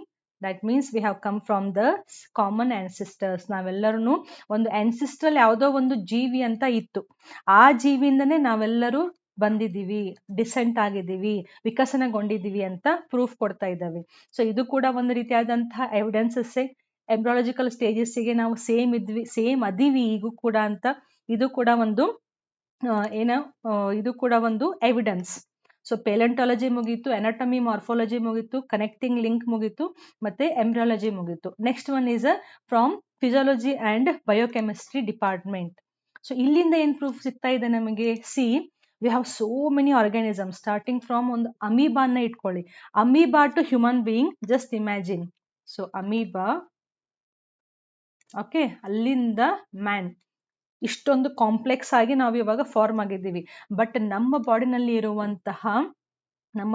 ಇರುವಂತಹ ಪ್ರೋಟೀನ್ಸ್ಗಳಾಗ್ಬೋದು, ಜೀನ್ಸ್ಗಳಾಗ್ಬೋದು, they are performing a given function among the diverse organisms. They also gives the clue that we are from the common ancestry. For example, cytoplasm ಅನ್ನ ತಗೊಳ್ಳಿ. ಸಿಂಪಲ್ ಆದಂತಹ ಸೈಟೋಪ್ಲಾಸಮ್, ಒಂದು cell ಇದೆ, ಅದ್ರ ಒಳಗಡೆ ಸೈಟೋಪ್ಲಾಸಮ್ ಇದೆ. ಸೊ ಈ ಸೆಲ್ಲು ಅಮೀಬಾದಾದ್ರೂ ಆಗಿರ್ಲಿ, ಅಥವಾ ಯಾವುದೋ ಒಂದು ಎಕ್ನೋಡರ್ಮಟಾದಾದ್ರೂ ಒಂದು ಸೆಲ್ ಆಗಿರ್ಲಿ, ಅಥವಾ ಒಂದು ಹ್ಯೂಮನ್ ಬೀಯಿಂಗ್ ಆಗಿರ್ಲಿ, ಫಿಶಸ್ ಆಗಿರ್ಲಿ, ಸೈಟೋಪ್ಲಾಸಮ್ ಆಲ್ಮೋಸ್ಟ್ ಕಂಟೆಂಟ್ ಸೇಮ್ ಉಳಿಯುತ್ತಾ? ನೀವು RNA DNA ತಗೊಂಡ್ರೆ ಅವ್ರದ್ದು ಆಲ್ಮೋಸ್ಟ್ ಎಲ್ಲಾ ಕಂಟೆಂಟ್, ಕೆಮಿಕಲ್ ಕಂಟೆಂಟು ಸೇಮ್ ಇರುತ್ತಾ? ಸೊ ಅದೇ ರೀತಿಯಾಗಿ ಪ್ರೋಟೋಪ್ಲಾಸಮ್ ಆಗ್ಬೋದು, DNA, RNA, ಎನ್ಸೈಮ್ಸು, ಹಾರ್ಮೋನ್ಸ್ಗಳಾಗ್ಬೋದು. ಸೊ ನಾವು ಅಮೀಬಾಯಿಂದ ಹಿಡ್ಕೊಂಡು ಮ್ಯಾನಿಂದ ಬಂದ್ರೂ ನಮ್ಮಲ್ಲಿರುವಂತಹ ಬೇಸಿಕ್ ಸೆಲ್ ಸ್ಟ್ರಕ್ಚರ್ ಏನಿದೆಯಲ್ಲ, ಅಲ್ಲಿ ಬರುವಂತಹ ಕೆಮಿಕಲ್ ಪಾರ್ಟ್ ಏನಿದಾವಲ್ಲ, ಅವು ಆಲ್ಮೋಸ್ಟ್ ಸೇಮ್ ಇದಾವೆ. ಸ್ಲೈಟ್ ಅಲ್ಲಿ ಡಿಫ್ರೆನ್ಸ್ ಇದ್ರೂ ಅವು ಸೇಮ್ ಕೆಲಸಗಳನ್ನೇ ಮಾಡ್ತಾ ಇದ್ದಾವೆ, ಒಂದೇ ರೀತಿನಲ್ಲಿ ಕೆಲಸವನ್ನ ಮಾಡ್ತಾ ಇದ್ದಾವೆ. ಅಂಡ್ ಇವನ್ ಮೆಟಾಬಾಲಿಕ್ ಪ್ರೊಸೆಸಸ್, ಎಷ್ಟೊಂದು ಪ್ರೊಸೆಸ್ಗಳಾಗ್ತಾವಲ್ಲ, ಡೈಜೆಷನ್ನು, ರೆಸ್ಪಿರೇಷನ್ನು, ಅವೆಲ್ಲವೂ ಅಟ್ಲೀಸ್ಟ್ ಒಂದು ಸ್ಟೇಜಿಗೆ ಅವು ಸಿಮಿಲರ್ ಆಗಿನ ಕೆಲಸಗಳನ್ನ ಮಾಡ್ತಾ ಇದ್ದಾವೆ. ಸೊ ಹಂಗಂದ್ರೆ ಏನು? ನಾವ್ ಇಷ್ಟೊಂದು ಕಾಂಪ್ಲೆಕ್ಸ್ ಆಗಿ ಬೆಳೆದಿದ್ರು ನಮ್ದು ರೂಟ್ ಎಲ್ಲೋ ಒಂದ್ ಕಡೆ ಸೇಮ್ ಆಗಿದೆ. ಒಂದು ಸೇಮ್ ಕಾಮನ್ ಆನ್ಸಿಸ್ಟರ್ಸ್ ಇಂದ ಎಲ್ಲಾ ಜೀವಿಗಳು ವಿಕಸನ ಹೊಂದ್ತಾ ಇದ್ದಾವೆ. ಸ್ಟೇಜ್ ಬೈ ಸ್ಟೇಜ್ ಅವು ಇನ್ನೂ ವಿಕಸನಗೊಳ್ತಾನೆ ಇದಾವೆ ಅಂತ ಅವು ಎವಿಡೆನ್ಸ್ ಅನ್ನ ಕೊಡ್ತಾ ಇದ್ದಾವೆ. So from the department of physiology and biochemistry, ಅಂದ್ರೆ ನಮ್ದು ಪೂರ್ತಿ ಕೆಮಿಕಲ್ ಲೆವೆಲ್ಗೆ ನಮ್ಮಲ್ಲಿರುವಂತಹ carbohydrates, proteins, lipids, vitamins, hormones, enzymes ಇವೆಲ್ಲರದ್ದು ಬೇಸಿಕ್ ಸ್ಟ್ರಕ್ಚರ್ ಸೇಮ್ ಇದೆ. ಅಂಡ್ ಅವು ಮಾಡುವಂತಹ ಕೆಲಸಗಳು ಆಲ್ಮೋಸ್ಟ್ ಸೇಮ್ ಆಗಿದ್ದಾವೆ. That means we have come from a common ancestry. So common ancestor ಇಂದ ಎವಲ್ಯೂಷನ್ ಆಗ್ತಾ ಆಗ್ತಾ ಬೇರೆ ಬೇರೆ ಆದಂತಹ ಜೀವಿಗಳು ಫಾರ್ಮ್ ಆಗಿದ್ದಾವೆ ಅಂತ ಪ್ರೂಫ್ ಅನ್ನ ಕೊಡ್ತಾ ಇದ್ದಾವೆ. So this also we have completed. ನಾವು last one is the natural selection. So ನಮಗೆ ಲಾಸ್ಟ್ ಅಲ್ಲಿ ಸಿಗುವಂತಹ ಎವಿಡೆನ್ಸ್ ಎಲ್ಲಿಂದ ಅಂತಂದ್ರೆ ತುಂಬಾ ಫೇಮಸ್ ಆದಂತಹ ಎವಿಡೆನ್ಸು ನ್ಯಾಚುರಲ್ ಸಿಲೆಕ್ಷನ್ ಇಂದ. ಸೊ ಇದೆಲ್ಲವೂ ನಮ್ಮ ಕಡೆಯಿಂದ ಸಿಗುವಂತಹ ಸಿಲೆಕ್ಷನ್ ಅಂದ್ರೆ ಎವಿಡೆನ್ಸ್ ಆಯ್ತು. ಅಂದ್ರೆ ಹ್ಯೂಮನ್ ಬೀಯಿಂಗ್ ಕಡೆಯಿಂದ ನಮ್ಮ ಎಂಬ್ರಿಯೋ ಸೇಮ್ ಇದೆ, ನಮ್ಮ ಕೆಮಿಕಲ್ಸ್ಗಳು ಸೇಮ್ ಇದಾವೆ, ನಮ್ಮ ಆರ್ಗನ್ಸ್ಗಳು ಸೇಮ್ ಇದಾವೆ. ಹಾಗಾದ್ರೆ ನೇಚರ್ ಏನ್ ಮಾಡ್ತಾ ಇದೆ? ನೇಚರ್ ಸುಮ್ನೆ ಕುತ್ಕೊಂಡು ಎವಲ್ಯೂಷನ್ ನೋಡ್ತಾ ಇದೆಯಾ? ನೇಚರ್ ನಲ್ಲೂ ಕೂಡ ಈ ಎವಿಡೆನ್ಸ್ ಅನ್ನುವಂಥದ್ದು ನಮಗೆ ಪ್ರೂಫ್ ಅನ್ನುವಂಥದ್ದು ಸಿಗ್ತಾ ಇದೆ. ಎದ್ರ ಬಗ್ಗೆ? ಎವಲ್ಯೂಷನ್ ಆಗ್ತಾ ಇದೆ ಅಂತ. ಓಕೆ, ನೇಚರ್ ಕೂಡ ಇದರಲ್ಲಿ ಇನ್ವಾಲ್ವ್ ಆಗಿದೆ. So what are the evidences for evidences from natural selection. So natural selection ಅನ್ನುವಂತಹ ಒಂದು ಪ್ರೋಸೆಸ್ ಆಗುತ್ತೆ. ಆ ಪ್ರೋಸೆಸ್ ಇಂದ ನಮಗೆ ಎವಿಡೆನ್ಸ್ ಸಿಗುತ್ತೆ ಅಂತ ಹೇಳ್ತಿದ್ದಾರೆ. ನಾವು what you mean by this natural selection? ನಾವು ಸಿ ಹಿಯರ್, ಇದು ಒಂದು ಇನ್ಸಿಡೆಂಟ್, ತುಂಬಾ ಫೇಮಸ್ ಇನ್ಸಿಡೆಂಟ್, ನಿಮ್ಗೆ ಗೊತ್ತಿರಬಹುದು. ಇಂಗ್ಲೆಂಡ್ ಬರೆದ್ ಬಿಡ್ತೀನಿ ಇಲ್ಲಿ. ಓಕೆ, ಡ್ಯೂರಿಂಗ್ 1850 ಅಲ್ಲಿ ಇಂಡಸ್ಟ್ರೀಸ್ ಕಡಿಮೆ ಇದ್ವಂತೆ. ಅಂದ್ರೆ ಮುಂಚೆ ಮೊದಲಿನ ದಿನಗಳಲ್ಲಿ ಇಂಡಸ್ಟ್ರೀಸ್ ಕಡಿಮೆ ಇದ್ವು. ಅವಾಗ ಏನಾಯ್ತು, ಜಸ್ಟ್ ಸ್ಟೋರಿ ತರ ಕೇಳ್ಕೊಳ್ಳಿ. ಇಂಗ್ಲೆಂಡ್ ನಲ್ಲಿ ಇರುವಂತಹ ಎಷ್ಟೊಂದು ಗಿಡಗಳಿದ್ವಲ್ಲ, ಸೊ ಅಲ್ಲಿ ಇಂಡಸ್ಟ್ರೀಸ್ ಇಲ್ಲ ಅಂತಂದ್ರೆ ಪೊಲ್ಯೂಷನ್ ಇರಲಿಲ್ಲ, ನೇಚರ್ ತುಂಬಾ ಪ್ಯೂರ್ ಆಗಿತ್ತು. ಸೊ ಅವಾಗ ಈ ಗಿಡಗಳ ಮೇಲೆ ಲೈಕೆನ್ಸ್ ಗಳು ಬೆಳೀತಾ ಇದ್ವಂತೆ. ಲೈಕೆನ್ಸ್ ನಮ್ಗೆ ಗೊತ್ತಿದೆ, ಆಲ್ರೆಡಿ ನಾವು ಓದಿದಿವಲ್ಲ, ಈ ರೀತಿ ರೌಂಡ್ ರೌಂಡ್ ರೌಂಡ್ ಶೇಪ್ಸ್ ನಲ್ಲಿ ಇರ್ತವೆ. ಇವಾಗೂ ಕೂಡ ನೀವು ಕಾಡಿಗೆ ಹೋದ್ರಿ ಅಂತಂದ್ರೆ ಅಥವಾ ಮಳೆಗಾಲದ ಸೀಸನ್ ನಲ್ಲಿ ದೊಡ್ಡ ದೊಡ್ಡ ಗಿಡಗಳ ಮೇಲೆ ಈ ರೀತಿ ವೈಟ್ ವೈಟ್ ವೈಟ್ ಪ್ಯಾಚಸ್ ಗಳು ಬೆಳೀತವೆ. ಓಕೆ, ನಾವ್ ಇವನ್ನ ಲೈಕೆನ್ಸ್ ಅಂತ ಹಿಂಗ್ ಕರಿತೀವಲ್ಲ. ಸೊ ಇದು ಪ್ಲಾಂಟ್ ಏನಿದು ಫುಲ್ ಮೇನ್ ಸ್ಟೆಮ್ ಟ್ರೀದು. ಓಕೆ, ಸೊ ಇಂಗ್ಲೆಂಡ್ ನಲ್ಲಿ ಇರುವಂತಹ ದೊಡ್ಡ ದೊಡ್ಡ ಗಿಡಗಳ ಬಂಡಿ ಏನಿರ್ತದಲ್ಲ, ಸ್ಟೆಮ್ ಏನಿರ್ತಲ್ಲ, ಅದ್ರ ಮೇಲೆ ಈ ಲೈಕೆನ್ಸ್ ಗಳು ಬೆಳೀತಿದ್ವಂತೆ. ಈ ಸ್ಟೆಮ್ ಮೇಲೆ ಕೆಲವೊಂದು ಪೆಕ್ಯುಲರ್ ಇನ್ಸೆಕ್ಟ್ಸ್ ಗಳು ಕುತ್ಕೋತಾ ಇದ್ವು. ಅವನ್ನ ನಾವು ಪೆಪ್ಪರ್ಡ್ ಮೌತ್ ಅಂತ ಕರೀತಾರೆ. ಪೆಪ್ಪರ್ಡ್ ಮಾತ್, MOTH. ಓಕೆ, ಪೆಪ್ಪರ್ಡ್ ಯಾಕೆ? ನಾವು see this is the peppered moth, Biston betularia typica ಅಂತ ಇದರದ್ದು ಸೈಂಟಿಫಿಕ್ ಹೆಸರು. ಪೆಪ್ಪರ್ಡ್ ಮಾತ್ ಯಾಕೆ? ಇದರಲ್ಲಿ ಇರುವಂತಹ ಬ್ಲಾಕ್ ಡಾಟ್ಸ್ ಇದಾವಲ್ಲ, ಪೆಪ್ಪರ್ ಗೊತ್ತಲ್ಲ, ಮೆಣಸನ್ನ ಏನ್ ತಿಂತೀವಲ್ಲ ನಾವು, ಸೊ ಆ ಪೆಪ್ಪರ್ ಸ್ಟ್ರಕ್ಚರ್ ತರ ಇದೆಯಲ್ಲ, ಸೊ ಇದಕ್ಕೆ ಲೈಟ್ ಕಲರ್ ವರೈಟಿ, ಇದನ್ನ ನಾವು ಬಿಸ್ಟನ್ ಬೆಟುಲೇರಿಯಾ ಟಿಪಿಕಾ ವರೈಟಿ, ಇದನ್ನ ಪೆಪ್ಪರ್ಡ್ ಮೌತ್ ಅಂತ ಕರಿತೀವಿ. ಸೊ ಗಿಡಗಳ ಮೇಲೆ ಲೈಕೆನ್ಸ್ ಗಳಿದ್ವು. ಲೈಕೆನ್ಸ್ ಗಳು ಯಾವ ಕಲರ್ ಇರ್ತವೆ? ವೈಟ್ ಇರ್ತವೆ. ಓಕೆ, ಸೊ ವೈಟ್ ಆದಂತಹ ಒಂದು ಅವು ಏನಾಯ್ತು, ಬ್ಯಾಕ್ ಗ್ರೌಂಡ್ ಅನ್ನ ಫಾರ್ಮ್ ಮಾಡಿದ್ವು. ಆ ವೈಟ್ ಕಲರ್ ಬ್ಯಾಕ್ ಗ್ರೌಂಡ್ ಮೇಲೆ ವೈಟ್ ಕಲರ್ ನಲ್ಲಿ ಇರುವಂತಹ ಮಾತ್ ಗಳು ಕುತ್ಕೋತಾ ಇದ್ವು. ಓಕೆ, ಸೊ ಈ ಮಾತ್ ಇದೆ ಅಂದ್ರೆ ಇದನ್ನ ತಿನ್ನುವಂತಹ ಒಂದು ಜೀವಿ ಇರ್ಲೇಬೇಕಾ, ಬರ್ಡ್ಸ್ ಗಳು ಇರ್ಲೇಬೇಕಾ. ಸೊ ಯಾವಾಗ ಬರ್ಡ್ಸ್ ಗಳು ಈ ಬಿಟ್ಸನ್ ಬೆಟುಲೇರಿಯಾ ಟೈಪ್ ಏನಿದೆ, ಪೆಪ್ಪರ್ಡ್ ಮಾತ್ ಏನಿದೆ, ಅದನ್ನ ತಿನ್ಲಿಕ್ಕೆ, ಅವು ಪ್ರಿಡೇಟ್ ಮಾಡ್ಲಿಕ್ಕೆ, ಹಂಟ್ ಮಾಡ್ಲಿಕ್ಕೆ ಬಂದಾಗ ಆ ಬರ್ಡ್ಸ್ ಗಳಿಗೆ ಈ ಪೆಪ್ಪರ್ಡ್ ಮಾತ್ಗಳು ಕಾಣಿಸ್ತಿರ್ಲಿಲ್ಲಂತೆ. ಓಕೆ, ಇದು ಒಂದು ಸ್ಟೋರಿ ಅಲ್ಲ, ಕರೆ ಆಗಿದ್ದು. ಅಟ್ ದ ಸೇಮ್ ಟೈಮ್ ಈ ಬಿಸ್ಟನ್ ಬೆಟುಲೇರಿಯಾ ಟಿಪಿಕಾದ್ದು ಇನ್ನೊಂದು ವರೈಟಿ ಇತ್ತು, ಇದನ್ನ ಮೆಲನಿನ್ ಫಾರ್ಮ್ ಅಂತ ಕರೀತಾರೆ. ದಿಸ್ ಈಸ್ ಇಲ್ಲಿ ನಾನು ಚೇಂಜ್ ಮಾಡ್ಬೇಕಿತ್ತು. ದಿಸ್ ಈಸ್ ದ ಕಾರ್ಬೋನಿಕಾ ಇದ್ರ ಹೆಸರು. ಸ್ವಲ್ಪ ಡಾರ್ಕ್ ಕಲರ್ ವರೈಟಿ ಇದೆ, ಡಾರ್ಕ್ ಕಲರ್ಡ್ ಪೆಪ್ಪರ್ಡ್ ಮಾತ್, ಇದ್ರದ್ದೇ ಇನ್ನೊಂದು ವರೈಟಿ. ಸೊ ಇದು ಫುಲ್ ಬ್ಲ್ಯಾಕ್ ಆಗಿದೆ ಜಾಸ್ತಿಯಾಗಿ. ಓಕೆ, ನಾವು ಸಿ ಹಿಯರ್, ಇಲ್ಲಿಯೂ ಕೂಡ ಹಿಂದ್ಗಡೆ ವೈಟ್ ಕಲರ್ ಲೈಕೆನ್ ಬೆಳೆದಿದೆ ಅಂತ ತಿಳ್ಕೊಳ್ಳಿ. ಸೊ ಇಲ್ಲಿಯೂ ಲೈಕೆನ್ ಇದೆ, ಮೇಲೆ ಇಲ್ಲಿ ವೈಟ್ ಕಲರ್ ಬಿಸ್ಟನ್ ಕುತ್ಕೊಂಡಿದೆ, ಇಲ್ಲಿ ಬ್ಲ್ಯಾಕ್ ಕಲರ್ದು ಮಾತ್ ಕುತ್ಕೊಂಡಿದೆ. ಸೊ ಬರ್ಡ್ ಹಿಂಗೆ ಹಂಟ್ ಮಾಡ್ಲಿಕ್ಕೆ ಬಂದಾಗ ಈಸಿಯಾಗಿ ಅದು ಇದನ್ನ ಈಸಿಯಾಗಿ ಕಾಣಿಸಿ ಇದನ್ನೇ ಪಿಕ್ ಮಾಡ್ಕೊಂಡು ತಿನ್ಬಿಡ್ಬೋದು. ಓಕೆ, ಸೊ ಇಲ್ಲಿ ನಮ್ಗೆ ಹೇಳ್ತಿದ್ದಾರೆ ಅಂತಂದ್ರೆ 1950s ನಲ್ಲಿ ಈ ವೈಟ್ ಕಲರ್ದ್ ಮಾತದ್ದು ಮತ್ತೆ ಬ್ಲ್ಯಾಕ್ ಕಲರ್ ಮಾತದ್ದು ಪಾಪ್ಯುಲೇಷನ್ ಎಷ್ಟಿತ್ತು, ನಂಬರ್ ಎಷ್ಟಿತ್ತು ಅಂತ ಅಪ್ರಾಕ್ಸಿಮೇಟ್ ಆಗಿ ಕ್ಯಾಲ್ಕುಲೇಟ್ ಮಾಡಿದ್ದಾರೆ. ಸೊ 1950s ನಲ್ಲಿ ಈ ವೈಟ್ ಕಲರ್ ಮಾತು 99% ಇತ್ತಂತೆ. ಓಕೆ, ಇದು ಬ್ಲ್ಯಾಕ್ ಕಲರ್ದು ಜಸ್ಟ್ 1% ಇತ್ತಂತೆ. ಯಾಕೆ? ಬಿಕಾಸ್ ಅಲ್ಲಿರುವಂತಹ ಟ್ರೀಸ್ ಗಳ ಮೇಲೆ ಲೈಕೆನ್ ಬೆಳೆದಿತ್ತು. ಆ ಲೈಕೆನ್ ಮೇಲೆ ವೈಟ್ ಕಲರ್ ಇರೋದ್ರಿಂದ ಬ್ಯಾಕ್ ಗ್ರೌಂಡ್ ವೈಟ್ ಆಗ್ಬಿಡ್ತು. ಸೊ ಈ ಬರ್ಡ್ಸಿಗೆ ವೈಟ್ ಕಲರ್ದು ಪೆಪ್ಪರ್ ಮಾತು ಅದು ಕಾಣಿಸ್ಲಿಲ್ಲ. ಬಟ್ ಬ್ಲ್ಯಾಕ್ ಕಲರ್ದು ಡಾಮಿನೆಂಟ್ ಆಗಿ ಕಾಣಿಸ್ತೆ. See here white background ಇದೆ, ಬ್ಲ್ಯಾಕ್ ಮೌತ್ ಇದೆ. ಸೊ ಪ್ರಿಡಾಮಿನೆಂಟ್ ಆಗಿ ಕಾಣಿಸ್ತಲ್ಲ, ಬರ್ಡ್ ಬಂದು ಅದನ್ನ ಕ್ಯಾಚ್ ಮಾಡ್ಕೊಂಡು ಈಸಿಯಾಗಿ ತಿಂದ್ಬಿಡ್ತಿತ್ತು. ಅದರಿಂದ ಅದರ ಪಾಪ್ಯುಲೇಷನ್ ಏನಾಯ್ತು, ಕಡಿಮೆ ಆಗ್ಬಿಡ್ತು. ಯಾವಾಗ? ಇದು 1850s ನಲ್ಲಿ. ಓಕೆ, ಇನ್ನೂ ಒಂದು ಇಮೇಜ್ ಇರಬೇಕು. ನಾವು see here, this is the tree. ಅದ್ರ ಮೇಲೆ ಬೆಳೆದಿರುವಂತಹ ವೈಟ್ ಕಲರ್ ಮತ್ತೆ ಗ್ರೀನ್ ಕಲರ್ ಪ್ಯಾಚಸ್ ನಲ್ಲಿ ಏನಿದೆ, ಲೈಕೆನ್ ಬೆಳೆದಿದೆ. ಇದು ಆಕ್ಚುಯಲ್ ಟ್ರೀ. ಓಕೆ, ನಂದು ಕರ್ಸರ್ ಕಾಣಿಸುತ್ತೆ ಅಂತ ಅನ್ಕೋತೀನಿ. ನಾವು ಇದ್ರ ಮೇಲೆ ನೀವು ವೈಟ್ ಕಲರ್ದು see here, here is the ಮಾತ್. ಇದನ್ನ ನೀವು ಟೀಸ್ ನೋಡಿದ್ರೆ ಮಾತ್ರ ಕಾಣಿಸುತ್ತೆ. ಅದೇ ಇಲ್ಲಿ ಏನಾದ್ರೂ ಬ್ಲ್ಯಾಕ್ ಕಲರ್ದು ಇತ್ತು ಅಂತಂದ್ರೆ ಅದು ಡಾಮಿನೆಂಟ್ ಆಗಿ ಕಾಣಿಸುತ್ತೆ. ಸೊ ಬರ್ಡ್ ಬಂದು ಅದನ್ನ ಕ್ಯಾಚ್ ಮಾಡಿ ತಿಂತಾ ಇತ್ತು. ಸೊ ವೈಟ್ ಕಲರ್ದು ಪೆಪ್ಪರ್ಡ್ ಮೌತ್ ಏನಿತ್ತಲ್ಲ, ಅದ್ರದ್ದು ಪರ್ಸೆಂಟೇಜ್ ಜಾಸ್ತಿ ಇತ್ತಂತೆ, ನಂಬರು. ಬಟ್ ಅದೇ ನೀವು ಬ್ಲ್ಯಾಕ್ ಕಲರ್ ಅಥವಾ ಮೆಲನಿನ್ ಫಾರ್ಮ್ ಅಂತ ಕರಿತೀವಿ, ಅದು 1% ಇತ್ತಂತೆ. ಓಕೆ, ನೆಕ್ಸ್ಟ್ ಸ್ಲೋ ಆಗಿ ಏನಾಯ್ತು, ಎವಲ್ಯೂಷನ್ ಆಗ್ತಾ ಆಗ್ತಾ ಅಥವಾ ಮನುಷ್ಯನ ಏನೇನು ಟೆಕ್ನಾಲಜಿಗಳು ಬರ್ತಾ ಬರ್ತಾ ಫ್ಯಾಕ್ಟರೀಸ್ ಗಳನ್ನ ಹಾಕ್ಲಿಕ್ಕೆ ಸ್ಟಾರ್ಟ್ ಮಾಡಿದ್ವಿ. ಯಾಕೆ? ಬಿಕಾಸ್ ನಮಗೆ ಬೇಕಾಗಿರುವಂತಹ ಸಾಕಷ್ಟು ಸಾಮಗ್ರಿಗಳನ್ನ, ಪ್ಲಾಸ್ಟಿಕ್ ಆಗ್ಬೋದು, ಬಟ್ಟೆ ಆಗ್ಬೋದು, ಏನೋ ಕೆಲವೊಂದು ಕಿಚನ್ ಐಟಮ್ಸ್ ಆಗ್ಬೋದು, ಸೊ ಇಂಡಸ್ಟ್ರೀಸ್ ಗಳನ್ನ ಹಾಕ್ಲಿಕ್ಕೆ ಸ್ಟಾರ್ಟ್ ಮಾಡಿದ್ವಿ. ಫುಡ್ ಪ್ರೊಸೆಸಿಂಗ್ ಯೂನಿಟ್ಸ್ ಗಳನ್ನ, ಇಂಡಸ್ಟ್ರೀಸ್ ಗಳನ್ನ ಹಾಕ್ಲಿಕ್ಕೆ ಸ್ಟಾರ್ಟ್ ಮಾಡಿದ್ವಲ್ಲ. ಸೊ ಅದೇ ರೀತಿ 1840ನಲ್ಲಿ ಈ ತರ ಇರುವಂತಹ ಸಿಚುವೇಶನ್ ಮುಂದೆ 1850ನಲ್ಲಿ, wait, I'll write here. So ಇದು 1850ನಲ್ಲಿ ಇರುವಂತಹ ಸ್ಟೋರಿ, ಇದು 1890ನಲ್ಲಿ ಇರುವಂತಹ ಸ್ಟೋರಿ. 1815 ನಾವು ಆಲ್ರೆಡಿ ಕವರ್ ಮಾಡಿದ್ವಿ. ಸಿ ಹಿಯರ್ ವೈಟ್ ಕಲರ್ ಆಗಿರುವಂತಹ ಲೈಕೆನ್ಸ್, ಇವೆಲ್ಲ ಸ್ಟ್ರಕ್ಚರ್ಸ್ ಏನಿದಾವೆ, ದೀಸ್ ಆರ್ ದ ಲೈಕೆನ್ಸ್ ಪ್ಯಾಚಸ್ಗಳು. ಅದ್ರ ಮೇಲೆ ಸಿ ಹಿಯರ್ ಇಲ್ಲಿ ವೈಟ್ ಕಲರ್ದು ಪೆಪ್ಪರ್ಡ್ ಮೌತ್ ಇದೆ.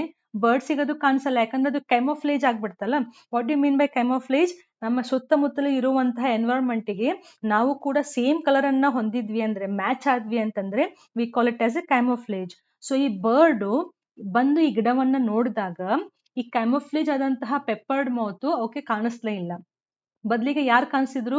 ಬ್ಲ್ಯಾಕ್ ಕಲರ್ ನಲ್ಲಿ ಇರುವಂತಹ melanin form, this is called as a melanin moth ಅಥವಾ ಮೆಲನಿನ್ ಫಾರ್ಮ್, ಬ್ಲ್ಯಾಕ್ ಕಲರ್ ನಲ್ಲಿ ಇರ್ತವೆ. ಸೊ ಈ ಬರ್ಡ್ ಬಂದು ಡೈರೆಕ್ಟ್ ಆಗಿ ಯಾರನ್ನ ತಿಂತೇವೆ? ಬ್ಲ್ಯಾಕ್ ಕಲರ್ ಅಲ್ಲಿ ಇರುವಂತಹ ಮಾತ್ ಅನ್ನ ತಿಂದ್ಬಿಟ್ಟು. ಸೊ ಇದರಿಂದ ಒರಿಜಿನಲ್ ಪೆಪ್ಪರ್ಡ್ ಮಾತ್ ಏನಿದ್ವಲ್ಲ ವೈಟ್ ಕಲರ್ದು, they were in 99% and melanin form they became 1%. Okay, ನಾವು 1815 ಆದ್ಮೇಲೆ ಸ್ಲೋ ಆಗಿ ಇಂಡಸ್ಟ್ರಿಯಲ್ ರೆವಲ್ಯೂಷನ್ ಆಯ್ತು ಇಂಗ್ಲೆಂಡ್ ನಲ್ಲಿ. ಅಂದ್ರೆ ಸಾವಿರಾರು ಇಂಡಸ್ಟ್ರೀಸ್ ಗಳನ್ನ ಮನುಷ್ಯ ಹಾಕಿ ಅಲ್ಲಿಂದ ಪ್ರೊಡಕ್ಟ್ಸ್ ಗಳನ್ನ ಮಾಡ್ಲಿಕ್ಕೆ ಶುರು ಮಾಡಿದ. ಅವಾಗ ಏನಾಯ್ತು, ನಾವು just imagine, I will draw the industries here so that ನಿಮಗೊಂದು ಐಡಿಯಾ ಬರುತ್ತೆ. So these are the industries. Okay, ಹಿಂಗೆ ಸಾವಿರಾರು ಸಂಖ್ಯೆಯಲ್ಲಿ ಇಂಡಸ್ಟ್ರಿಯಲೈಸೇಷನ್ ಅಂತ ಆಯ್ತಲ್ಲಿ. ಸೊ ಇಂಡಸ್ಟ್ರೀಸ್ ಇದೆ ಅಂತಂದ್ರೆ ಇಲ್ಲೇನಾಯ್ತು, ಇಲ್ಲಿಂದ ಬರುವಂತಹ ಹೊಗೆ ಅಂದ್ರೆ ಸ್ಮೋಕ್ ಅಂತ ನಾವೇನ್ ಹೇಳ್ತೀವಲ್ಲ, ಸೊ ಈ dust particle, I just try. Okay, so ಇದೇನಿದು, ಇದೆಲ್ಲವೂ ಸ್ಮೋಕ್. ಓಕೆ, ಇಂಡಸ್ಟ್ರೀಸ್ ಇಂದ ಬರುವಂತಹ smoke, this is the smoke. Okay, so ಈ ಸ್ಮೋಕ್ ಏನಾಯ್ತು, ಸ್ಲೋ ಆಗಿ ಗಿಡಗಳ ಮೇಲೆ ಕುತ್ಕೊಳ್ಳಿಕ್ಕೆ ಸ್ಟಾರ್ಟ್ ಆಯ್ತು. ಅಂಡ್ ಯಾವಾಗ ಎನ್ವಿರಾನ್ಮೆಂಟ್ ಅಲ್ಲಿ ಸ್ಮೋಕ್ ಇರುತ್ತೋ, ಅಂದ್ರೆ ಹೊಗೆ ಇರುತ್ತೋ, ಕೆಮಿಕಲ್ ಇರುತ್ತೋ, ಆವಾಗ ಈ ಲೈಕೆನ್ಸ್ಗಳು ಬೆಳೆಯೋದಿಲ್ಲ. Lichens very very important, they are the natural indicators. Lichens ಎಲ್ಲಿ ಬೆಳೆದಿದ್ದಾವೆ ಅಲ್ಲಿ ಏರು ಪ್ಯೂರ್ ಇದೆ ಅಂತ ಅರ್ಥ.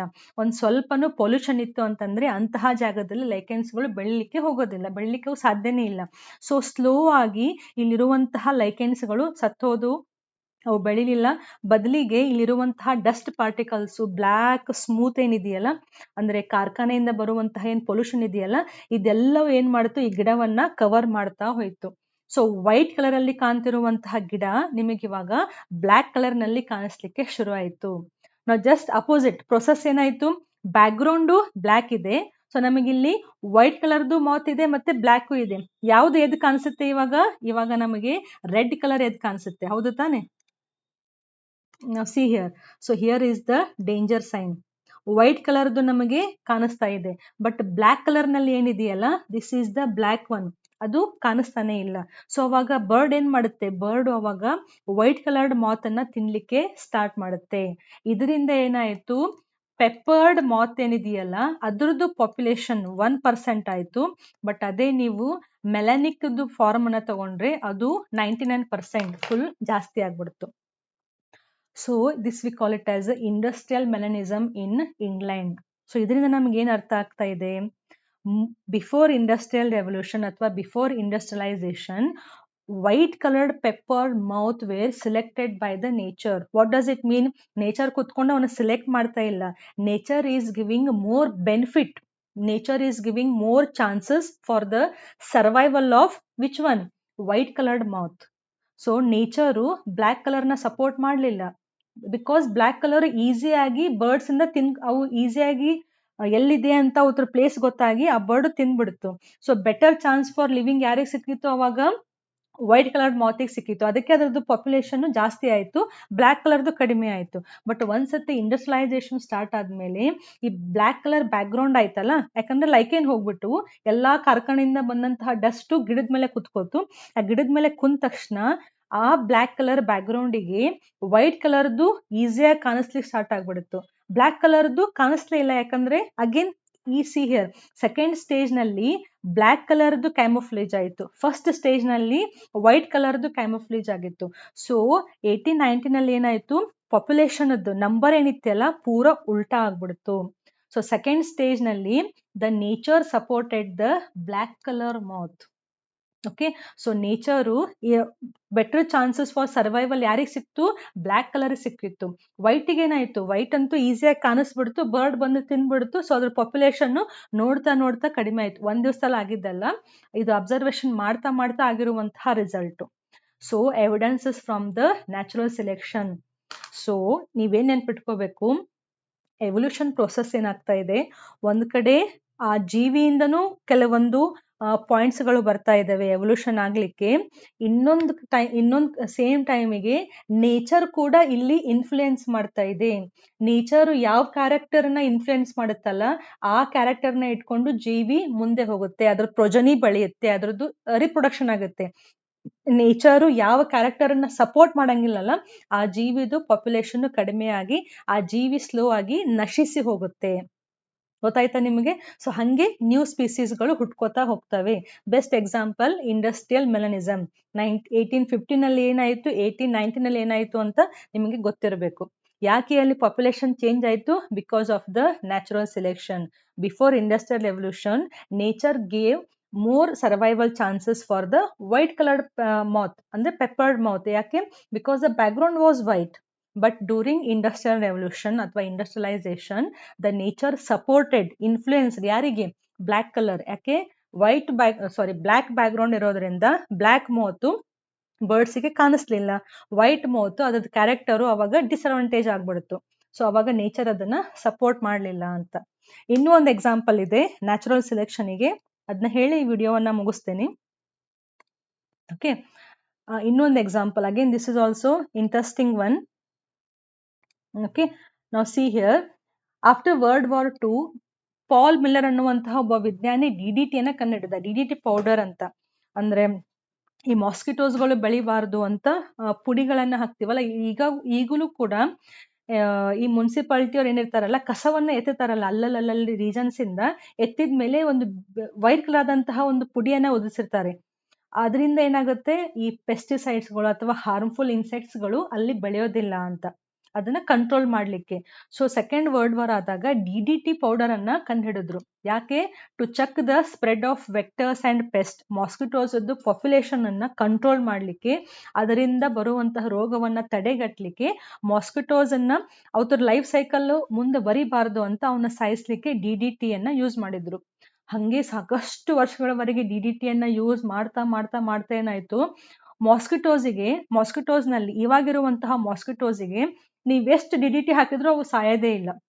ಯಾಕೆ ಹೇಳಿ? ಬಿಕಾಸ್ ನಾವು ಜಸ್ಟ್ ಇಮ್ಯಾಜಿನ್, ಇದು ಸ್ಟಾರ್ಟಿಂಗ್ ಸ್ಟೇಜ್ ಅಲ್ಲಿ, ಅಂದ್ರೆ ತುಂಬಾ ಹಿಂದಕ್ಕೆ ಹೋದಾಗ ಇಲ್ಲಿ ಏನಿದ್ದು ಮಾಸ್ಕಿಟೋಸ್ ಇದ್ದು. Just imagine. ಓಕೆ, ನೀವು ಈ ಮಾಸ್ಕಿಟೋಸ್ ಮೇಲೆ ನೀವೇನ್ ಮಾಡಿದ್ರಿ? Just A minute. ಸೊ ಈ ಮಾಸ್ಕಿಟೋಸ್ ಮೇಲೆ ನೀವೇನ್ ಮಾಡ್ತಾ ಇದ್ದೀರಾ? ಪೂರ್ತಿ ಡಿಡಿಟಿ ಪೌಡರ್ ಅನ್ನ ಹಾಕ್ತಾ ಇದ್ದೀರಾ. I will show it in the, so this is the powder. Just imagine DDT chemical ಅನ್ನ ಅಥವಾ ನೀವು ಸ್ಪ್ರೇ ಮಾಡ್ತಾ ಇದ್ದೀರಾ. ಓಕೆ, ಸೊ ಅವಾಗ ಏನಾಯ್ತು, ಇಲ್ಲಿರುವಂತಹ ಎಲ್ಲಾ ಮಾಸ್ಕಿಟೋಸ್ಗಳೇನಿದ್ವಲ್ಲ ಅವು ಎಲ್ಲವೂ DDT ಅನ್ನ, ಅದು ಕೆಮಿಕಲ್, ಸ್ಟ್ರಾಂಗ್ ಕೆಮಿಕಲ್, ಆ ಸ್ಟ್ರಾಂಗ್ ಕೆಮಿಕಲ್ ಅನ್ನ ಎದುರಿಸಲಾರದೆ ಅವೆಲ್ಲವೂ ಸಾಯ್ಲಿಕ್ಕೆ ಸ್ಟಾರ್ಟ್ ಮಾಡಿದ್ವು. ಬಟ್ ಈ ಮಾಸ್ಕಿಟೋ ಪಾಪ್ಯುಲೇಷನ್ ಅಲ್ಲಿ ಕೆಲವೊಂದು ಇಲ್ಲೊಂದು ಮಾಸ್ಕಿಟೋಸ್ಗಳು ಮ್ಯೂಟೇಶನ್ ಆಗಿದ್ವಂತೆ. ಮ್ಯೂಟೇಶನ್ ಹೆಂಗಾಗಿದ್ವು ಅಂತಂದ್ರೆ, ದೇ ಕುಡ್ ಸರ್ವೈವ್, DDT ಇದ್ರೂನು ಈ DDT ಅನ್ನ ಎದುರಿಸಿ ಅವು ಬದುಕಿದ್ವಂತೆ. ಗೊತ್ತಾಯ್ತಾ? ಸೊ ಇವು ಬದುಕಿದ್ವಲ್ಲ, ಸೊ ಇವು ಗ್ರೀನ್ ಕಲರ್ ಎಲ್ಲ ಸತ್ಬಿಟ್ಟು, ಸೊ ಇವು ಬದುಕಿರುವಂತಹ ಇಷ್ಟು ಸ್ಮಾಲ್ ಪಾಪ್ಯುಲೇಷನ್ ಇದ್ರೂನು ದೇ ಕುಡ್ ರೆಸಿಸ್ಟ್ DDT. ಆ DDT ಇದ್ರೂನು ಅಲ್ಲಿ ಅವು ಆರಾಮವಾಗಿ ಸರ್ವೈವ್ ಆದ್ವು. ಅವತರ ಮಧ್ಯೆ ರೀಪ್ರೊಡಕ್ಷನ್ ಆಯ್ತು ಅಂಡ್ ಸ್ಲೋ ಆಗಿ ಅವತರ ನಂಬರು ಜಾಸ್ತಿ ಆಗ್ತಾ ಹೋಯ್ತು. ಸೊ ನೇಚರ್ ಏನ್ ಮಾಡ್ತು ಅವಾಗ, nature selected the strong one. Nature selected the strong one, the strong mosquito which can resist the DDT. So DDT ಅನ್ನ ಯಾವ ರೆಸಿಸ್ಟ್ ಮಾಡ್ಲಿಲ್ಲಲ್ಲ, ಅವು ಸ್ಲೋ ಆಗಿ ಸತ್ತೋಗ್ಬಿಟ್ಟು. ಸೊ ಇಲ್ಲಿರುವಂತಹ ಮಾಸ್ಕಿಟೋ ಇವೇನಾಗ್ಬಿಟ್ಟು, ಇವು DDT ಅನ್ನ ಸ್ಪ್ರೇ ಮಾಡಿದ ತಕ್ಷಣ ಸತ್ತೋಗ್ಬಿಟ್ಟು. ಬಟ್ ಇರುವಂತಹ ಜಸ್ಟ್ ಸ್ಮಾಲ್ ಮ್ಯುಟೇಶನ್ ಆಗಿ ರೆಸಿಸ್ಟೆಂಟ್ ಪವರ್ ಅನ್ನ ಬೆಳೆಸ್ಕೊಂಡಂತಹ ಮಾಸ್ಕಿಟೋಸ್ ಒಂದ್ 10ರಲ್ಲಿ 2 ಇದಾವೆ ಅಂತ ಅನ್ಕೊಳ್ಳಿ. ಮ್ಯುಟೇಶನ್ ಯಾಕಂದ್ರೆ ಆಗ್ತಾನೆ ಇರುತ್ತೆ. ಸೊ ಅಂತಹ ಉಳಿದಂತಹ ಸ್ಟ್ರಾಂಗ್ ಮಾಸ್ಕಿಟೋಸ್ಗಳು ನೆಕ್ಸ್ಟ್ ಅವು ಸರ್ವೈವ್ ಆದವು. DDT ಇದ್ರೂನು ಅವತರ ಮಧ್ಯೆ ರೀಪ್ರೊಡಕ್ಷನ್ ಆಯ್ತು, ಅವತರ ಪ್ರೊಜನಿ ಏನಾಯ್ತು, ಬೆಳೀತಾ ಹೋಯ್ತು. ಎಷ್ಟರ ಮಟ್ಟಿಗೆ ಬೆಳೆದಿದೆ ಅಂತಂದ್ರೆ, ಇವಾಗಿರುವಂತಹ ಮಾಸ್ಕಿಟೋಸ್ಗಳು ಎಲ್ಲವೂ DDT ರೆಸಿಸ್ಟೆಂಟ್ ಮಾಸ್ಕಿಟೋಸ್ಗಳು ಆಗಿದಾವೆ. ಇದು ಹೆಂಗ್ ಬಂತು? Because of natural selection. Nature selected the strong variety, the resistant variety, and nature allowed to undergo reproduction of those such varieties so that ಅವತರ ಪಾಪ್ಯುಲೇಷನ್ ಸ್ಲೋ ಆಗಿ ಪ್ರೊಜನಿ ಜಾಸ್ತಿ ಆಗಿ ಬೆಳೀತಾ ಹೋಯ್ತು. Now see here, the mosquitoes which are non-resistant to DDT, they died. So ಯಾವ resistant ಇರ್ಲಿಲ್ಲ ಅಲ್ಲ, ಅವೇನಾಗ್ಬಿಟ್ಟವು, ಸತ್ತೋಗ್ಬಿಟ್ಟವು. Okay, but the mosquitoes resistant, they survived. So survive agi, they increased in the number, and present day mosquitoes are resistant variety. Battery ಹೋಗ್ತಾ ಇದೆ, ವಿಡಿಯೋವನ್ನ fast ಆಗಿ ಮುಗಿಸ್ತೀನಿ. So the use of herbicides, pesticides, antibiotics, drugs ಇವೆಲ್ಲವೂ ಏನ್ ಮಾಡ್ತಾ ಇದಾವೆ, ಇವು ಎಲ್ಲಾ ಸೆಲ್ಸ್ ಗಳನ್ನ ರೆಸಿಸ್ಟೆಂಟ್ ವೆರೈಟಿ ಮಾಡ್ತಾ ಇದಾವೆ. ಅದಕ್ಕೆ ಹೇಳ್ತೀವಲ್ಲ, ಎಷ್ಟು ಇಂಜೆಕ್ಷನ್ ಕೊಟ್ರು ಏನೂ ಆಗ್ತಾನೆ ಇಲ್ಲ, ಎಷ್ಟು ಟ್ಯಾಬ್ಲೆಟ್ಸ್ ಅನ್ನ ತಗೊಂಡ್ರು ಏನೂ ಆಗ್ತಾ ಇಲ್ಲಲ್ಲ, ಯಾಕಂದ್ರೆ ಕೆಲವೊಂದ್ಸತಿ ನಮ್ಮ ಸೆಲ್ಸ್ ಗಳು ರೆಸಿಸ್ಟೆಂಟ್ ಪವರ್ ಅನ್ನ ಬೆಳೆಸ್ಕೊಂಡ್ಬಿಡ್ತವೆ. ಇದನ್ನ ಆಂಥ್ರೋಪೋಜೆನಿಕ್ ಆಕ್ಟಿವಿಟಿ ಅಂತಾನು ಹೇಳ್ತೀವಿ, NCERT ಬುಕ್ ನಲ್ಲಿ ಇದೆ. So these are the examples from natural selection. So ಅತಿಯಾಗಿ ಹರ್ಬಿಸೈಡ್ಸ್ ಗಳನ್ನ, ಪೆಸ್ಟಿಸೈಡ್ಸ್ ಗಳನ್ನ, ಇನ್ಸೆಕ್ಟಿಸೈಡ್ಸ್ ಗಳನ್ನ ಯೂಸ್ ಮಾಡೋದ್ರಿಂದ ನಮಗೇನು ಆಗ್ತಿಲ್ಲ, ಬಟ್ ಇನ್ಸೆಕ್ಟ್ಗಳು ರೆಸಿಸ್ಟೆಂಟ್ ಪವರ್ ಅನ್ನ ಸ್ಲೋ ಆಗಿ ಬಳಸ್ಕೊತಾ ಇದ್ದಾವೆ. ಎಷ್ಟರ ಮಟ್ಟಿಗೆ ಅಂದ್ರೆ, ನೀವ್ ಎಷ್ಟೇ ಕೆಮಿಕಲ್ ಹಾಕಿದ್ರು ಅವು ಫುಲ್ ರೆಸಿಸ್ಟ್ ಆಗಿ ಸ್ಟ್ರಾಂಗ್ ಆಗಿ ಅವತ್ರ ಪಾಪ್ಯುಲೇಷನ್ ಬೆಳೀತಾ ಹೋಗುತ್ತೆ. So this is also an evidences from natural selection. So nature ಕೂಡ ಎವಲ್ಯೂಷನ್ ಅನ್ನ ಸಪೋರ್ಟ್ ಮಾಡ್ತಾ ಇದೆ ಅಂತ ಪ್ರೂಫ್ ಕೊಟ್ಟಂಗೆ. ಸೊ ನ್ಯಾಚುರಲ್ ಸಿಲೆಕ್ಷನ್ 2 ಎಕ್ಸಾಂಪಲ್, ಒಂದು ಇಂಡಸ್ಟ್ರಿಯಲ್ ಮೆಲನಿಸಮ್ ಮತ್ತೆ ಇನ್ನೊಂದು DDT resistant mosquito. So we have covered all the evidences. ಈ ಎಲ್ಲಾ ಬ್ರಾಂಚ್ ಇಂದ palaeontology, anatomy, morphology, connecting link, comparative embryology, physiology, biochemistry, natural selection ಎಲ್ಲವನ್ನ ನಾನು ಕವರ್ ಮಾಡಿದ್ದೀನಿ. ಸೊ ಮುಂದಿನ ವಿಡಿಯೋದಲ್ಲಿ ಬೇರೆ ಕಾನ್ಸೆಪ್ಟ್ ಅನ್ನ, ಅಡಾಪ್ಟಿವ್ ರೇಡಿಯೇಷನ್ ಅನ್ನ ತಗೊಳ್ಳೋಣ. ಸೊ ವಿಡಿಯೋ ತುಂಬಾ ಲಾಂಗ್ ಆಗಿದೆ, ಕರೆಕ್ಟ್ ಆಗಿ 1 by 1 ಯಾವ ಹೆಡ್ಡಿಂಗಿಗೆ ಯಾವ ಎಕ್ಸಾಂಪಲ್ ಅಂತ ನೀವು ನೋಡ್ತಾ ಹೋಗ್ಬೇಕು. ಓಕೆ, ಸೊ ವಿಡಿಯೋವನ್ನ ಸ್ಟಾಪ್ ಮಾಡ್ತಾ ಇದ್ದೀನಿ, because this laptop battery is running very low. Okay, ನಾನು ಸ್ವಿಚ್ ಆನ್ ಮಾಡಿಲ್ಲ ಅನ್ಸುತ್ತೆ. ಸೊ ಇದನ್ನ ಇಲ್ಲಿಗೆ ಮುಗಿಸೋಣ. ಮುಂದಿನ ವಿಡಿಯೋದಲ್ಲಿ ನಾನು ಮತ್ತೆ ಕಂಟಿನ್ಯೂ ಮಾಡ್ತೀನಿ. ದಯಮಾಡಿ ಎಲ್ಲಾ ಎಕ್ಸಾಂಪಲ್ಸ್ ಗಳನ್ನ ಕರೆಕ್ಟ್ ಆಗಿ ಓದ್ಕೊಳ್ಳಿ. ನ್ಯಾಚುರಲ್ ಸಿಲೆಕ್ಷನ್ ಸ್ವಲ್ಪ ನಾನು ಫಾಸ್ಟ್ ಆಗಿ ಹೇಳಿದೆ, ಬಟ್ ಅದನ್ನ ಇನ್ನೊಂದ್ಸತಿ ನೋಡ್ಕೊಳ್ಳಿ. ನೆಕ್ಸ್ಟ್ ವಿಡಿಯೋದಲ್ಲಿ ಮತ್ತೆ ಒಂದ್ ಸ್ವಲ್ಪ ನಾನು ಅದನ್ನ ಕವರ್ ಮಾಡ್ತೀನಿ. So thank you for watching.